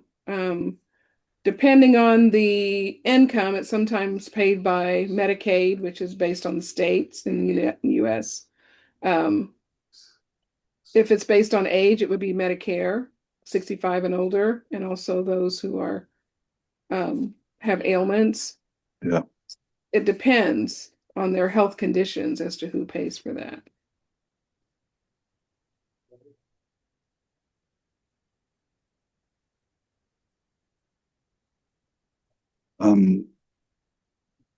These days, there's more of a stay-in-home policy in most countries. Right. Is that the case in USA as well? Yeah, aging in place, yes. Yeah, aging in place, that's what they call it, yeah. So that's another one that they would pay for it because it's going to extend life. And they can also direct, if you want to be part of our aging in place program, you have to agree to pay for this. Right. So, and they pass that on, but they're responsible for it. True.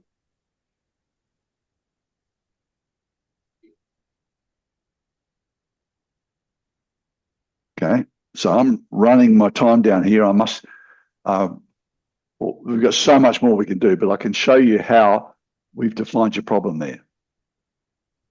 Right. And has that given you any clarity on what we've got? Yes. It's a lot more than I anticipated.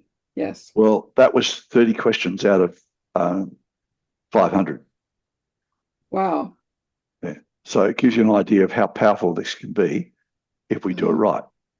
Now, I've got to wipe that, but I won't wipe it. I'll save it first. What was your company called? Remodel Relief.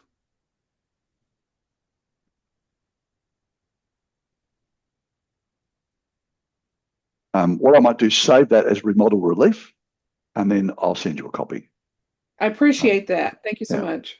No problem at all. You also can, because you guys have attended this, you get right to the end, you can get a recorded copy of it, of the whole thing. Unfortunately, it won't have the Q&A at the end. So I generally keep Q&A out of it, but for us now. Let's go back to where we were before. Was that as an exercise good for everybody? Did you get a benefit from that to see how we extend and operate it?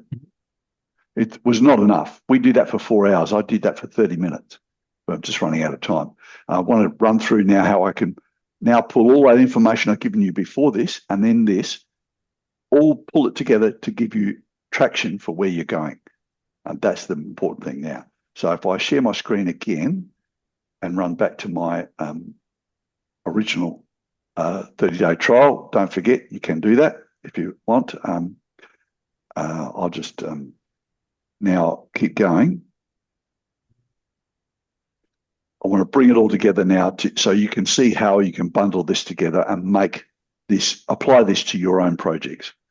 You've seen all the commercialization. What I want to do is talk about the execution of it. So, yeah, we've looked at commercialization. I've talked about the landscape, the political, legal, regulatory, social, societal, economic, competitive, technological issues, so shareholder issues, everything that can impact you can't control. And I showed you a little bit of that. And I also talked a little bit about exits. And we've talked about the easiest path to income. Rather than aim for the end, you've got to aim for the first milestone. And that's going to be modest capital raise, a distribution agreement, license agreement, or a trade sale. That gives you the cash flow to move forward. Now, the real reasons people get stuck, it's not the idea, it's not having the commercial model, not having the instructions to go forward, not knowing what to do now and what to do next. So if you have no structured plan, you're not going to be able to put everything in order to get yourself. If you have wrong partner profiles, like for instance, if you're looking for high net worth individuals, people with a lot of money, government, and you think they'll put money into this, they won't. You've got to now rethink the way they do it. And I've given you a lot of information to reclassify the way you think about the people who need to do this. If you don't have a pitch structure, that is a sell sheet, a pitch deck, or idea of what you're going to offer them that's going to discount their risk, then you really are going to say, I want 500,000 from you, you'll get $700,000 back in 12 months. And it's just a risk versus return. And I can tell you now, you won't get money using that. Or if you don't have the deal strategy, you don't know how to solve the now problem, you don't know how to you don't know how to offset their risk, then you're not going to get them to come on board with you. So that becomes a problem. So for me, invention isn't the issue, the commercialization is. If you're an expert at whatever sort of invention you've been doing, it doesn't make you an expert in commercialization. I don't know how to invent. I did invent my first product in 1983, and my last invention was actually the cornerstone investor model, which we use to fund projects. But I can tell you my expertise is in commercial modeling. And rather than charge you to go and do your commercial model, which I can do, but at 4 hours, you can appreciate it's about 12 hours for me to do it because I do 4 hours before, 4 hours afterwards and pull it all together. So in order to do that, that becomes expensive and you don't want to pay for that. So, but if I give you the skills to do it and I run you a 4-hour workshop as part of a program, that's a whole lot easier. So time is going to kill your project if you're not careful. You've got a patent clock. If you have a patent now, every day that's counting down, if you've got provisional patents, you've only got 12 months before you have to come up with the big money. If you've started paying out that big money, your asset is actually a liability because people will look at it and say, actually, you might be worth this, but you owe that much. And that offsets what you're worth. It could be that competitors are looking into this space. If they see the need, and everyone's not looking at your product, they're looking at the need it fills. It's a solution for a problem. What is that problem? That's what people are working at. And with AI, that's helping people to understand what the problem is. Market shifts. What's your opportunities? What's changing? Are regulations of regulatory bodies starting to implement things to restrict what you're going to do and what you're going to be able to do? And should you be in now as a result of that? If you lose your momentum, I can tell you now, there's many a project I've seen that's gone back into the top drawer. They've written it all out on that napkin. They know exactly what they're going to do, but it never gets done. I had a project which we got going about 2 years ago. It was a really clever product, but it was done on a PC. It was PC based, and it needed to be cloud based. This guy had patents on it, when he got to me, he had been running the project for 22 years and hadn't made a cracker. We did the entire thing by partnering up with somebody in the industry, got it all done. He's making millions out of that now. The product was a brilliant product. He had to rewrite it into cloud-based, worked fine. But he had patents which expired. The patents only run for 20 years. He had been running it for 22 years and still hadn't made any money. So we changed it. We changed the game because he got his momentum back. Every month of inaction increases your commercial risk. And what I see, particularly this time of year, people say, okay, what am I going to do next year that will give me a better outcome than what I got this year? If not much happened for you this year, you need to change the way you're doing things, whether it's with me or with anyone or even just yourself. You must change the model you use to get a different outcome. So if you want to turn the clarity you get from today into income, you need to understand what the journey is. And I've given you a good pathway to a good framework there to understand that. You need a structure and you need a plan. When I do this, I support people with our experience, but you need to tap into somebody's experience to help. When we work with us, we plan out your entire project and we coach you in a weekly cohort. What we do is we put a cohort of, we create cohorts of 6 different members of groups, ideas, and they work together for a full 6 months. And you get your first cash generating transaction maybe at 90 days, but you want to do a second one, you transition to another one, but you're still working with the same team. And there's a reason for that. You get to know their products and projects and you get to help with them and volunteer and create and ask questions and learn from what they're doing, even if they're in a different interval on the 6 steps of commercialization. And if you're at step 4 and they're at step 2, you're learning what you did wrong at step 2 by just listening to them and helping them. Now, when we do work with people, we work on the weekly cohort, but we also work on one-on-one calls. So if you reach out, we have reach out calls for 30 minutes. At any time, you just get into my calendar and make a call. When you score your first deal, we transition you to your second deal to make sure you can keep going, because beyond 6 months, you want to keep doing deals till you get to pre-scale. Pre-scale is, as I mentioned, where venture capital will throw money at you because you've got what they want. Now, our invention to income roadmap is pretty easy. We do a 6-week intensive learning. At 4 weeks, we bring you in for an ideation commercial modeling workshop. And we work the full 6 months with it done with you. So we're working with you to make sure all of that can happen, because we know we've got skills you haven't got yet. And we want you at the end of 6 months to own those skills. We help you qualify the prospects and structure the deals. We mastermind everything. So your group of 5 others, you're working with each other to mastermind the whole thing. So any problem becomes shared amongst 6 or 7, because I'm in those groups as well.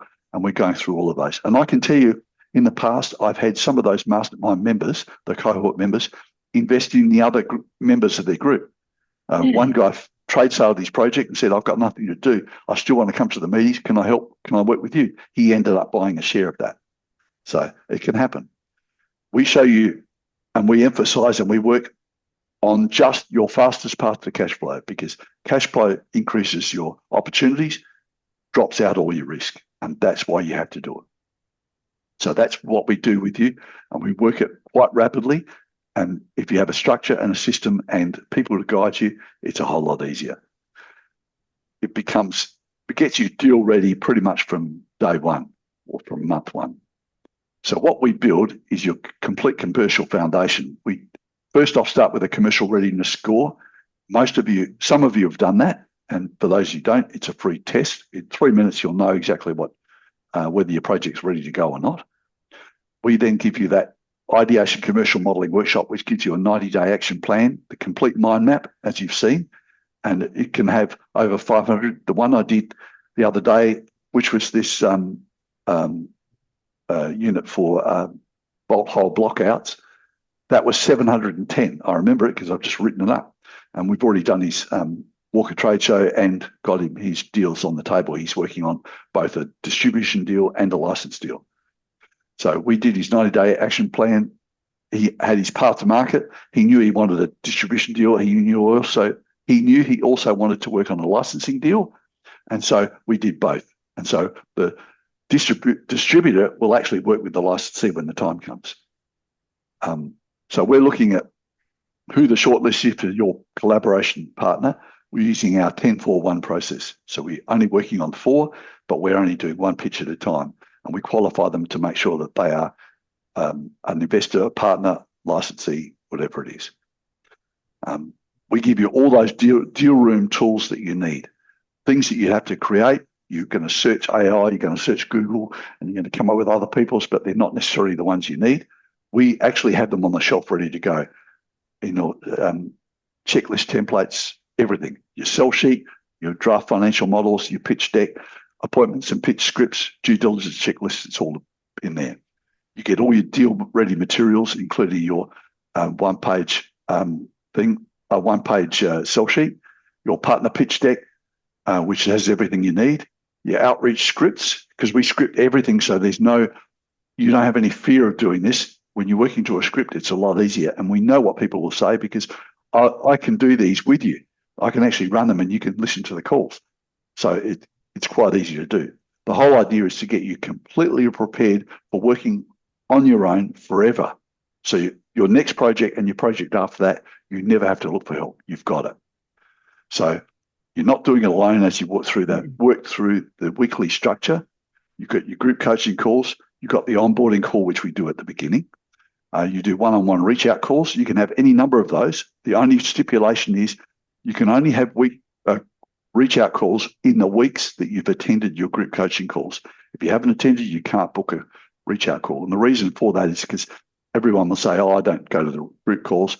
I'll only do my private calls. And therefore, you're not helping other people, firstly. You're not learning from other people, secondly. And thirdly, I'm selling you a group coaching program and you're just using it as a private one, and that doesn't work. So we give you all the templates, the checklists, the frameworks, everything, SWOT files, everything you need, all the case studies are all into the system online, and you have that for life. You don't just have it for the 6 months. So what we're going to do here with our program, if you're interested, and I'm going to walk you through that in the next 2 minutes, I'm going to give you the deal route templates pack. If you join me, you get the 90-day deal momentum support that we promise with everyone. You get the sell sheet review, outsheet templates and scripts, lifetime access to case studies, and also your commercialization mastery videos. They're all included for lifetime. So you can share that login with everyone in your team, and you've got it for life. You've got copies of my ebooks and essays once you join, because the ebooks are in there, and the essays are all online anyway, but they're private, so that you get access to our library. Now, that's worth a few $1,000s. I know that, and we're not selling this for $10,000 or $100,000. But now the guarantees we give you, if by week 12 you don't have your first offer or acceptance, I'll redo your pitch deck, your sell sheets, and personally attend your next pitch. Do it by Zoom or in person if you're in my neighbourhood, just to make sure you get it. And the way you get me to attend your Zoom is we set up what's called a technical advisory panel, and they might have all your experts who don't get paid. They're voluntary to contribute to it. I can tell you that's the best way to bring academics on, because the academics are not looking for money. They're looking for something that's in their CV, and that's what you can give them. Chair of a technical advisory panel on this particular topic. And I would come in as a member of that technical advisory panel, an international member, and then I can help with the pitch. So, and that makes it a lot easier for you. So if you're ready to take that step, here's the 2 ways we do it. First one is a $5,000 product on level 1. You get the full program, the bonuses, templates, commercial modeling workshop, which is 4 hours, plus my extra 8 hours each side of it, 4 hours each side of it. There's weekly support coaching, 30-minute reach out calls, 5 months of our project status reviews. That's where I bring you up. We pull up your map that you printed out, and we go through the entire thing. We do that once a month over 5 months. You get all of this for 6 months, and you get the access to all the online stuff for life. Now, the payment plan is available For those who want to spread it out over 6 months, sometimes cash is a problem. Then $1,000 a month for 6 months makes it a lot easier. Now, for the first time ever for 2026, I'm offering a level 1 fast track upgrade. And that's where we give you everything that you've got in the first one. But I'll also you don't have to worry about your sell sheet, your pitch deck, the partner pitch calls. I will join you for 1 or 2 of those.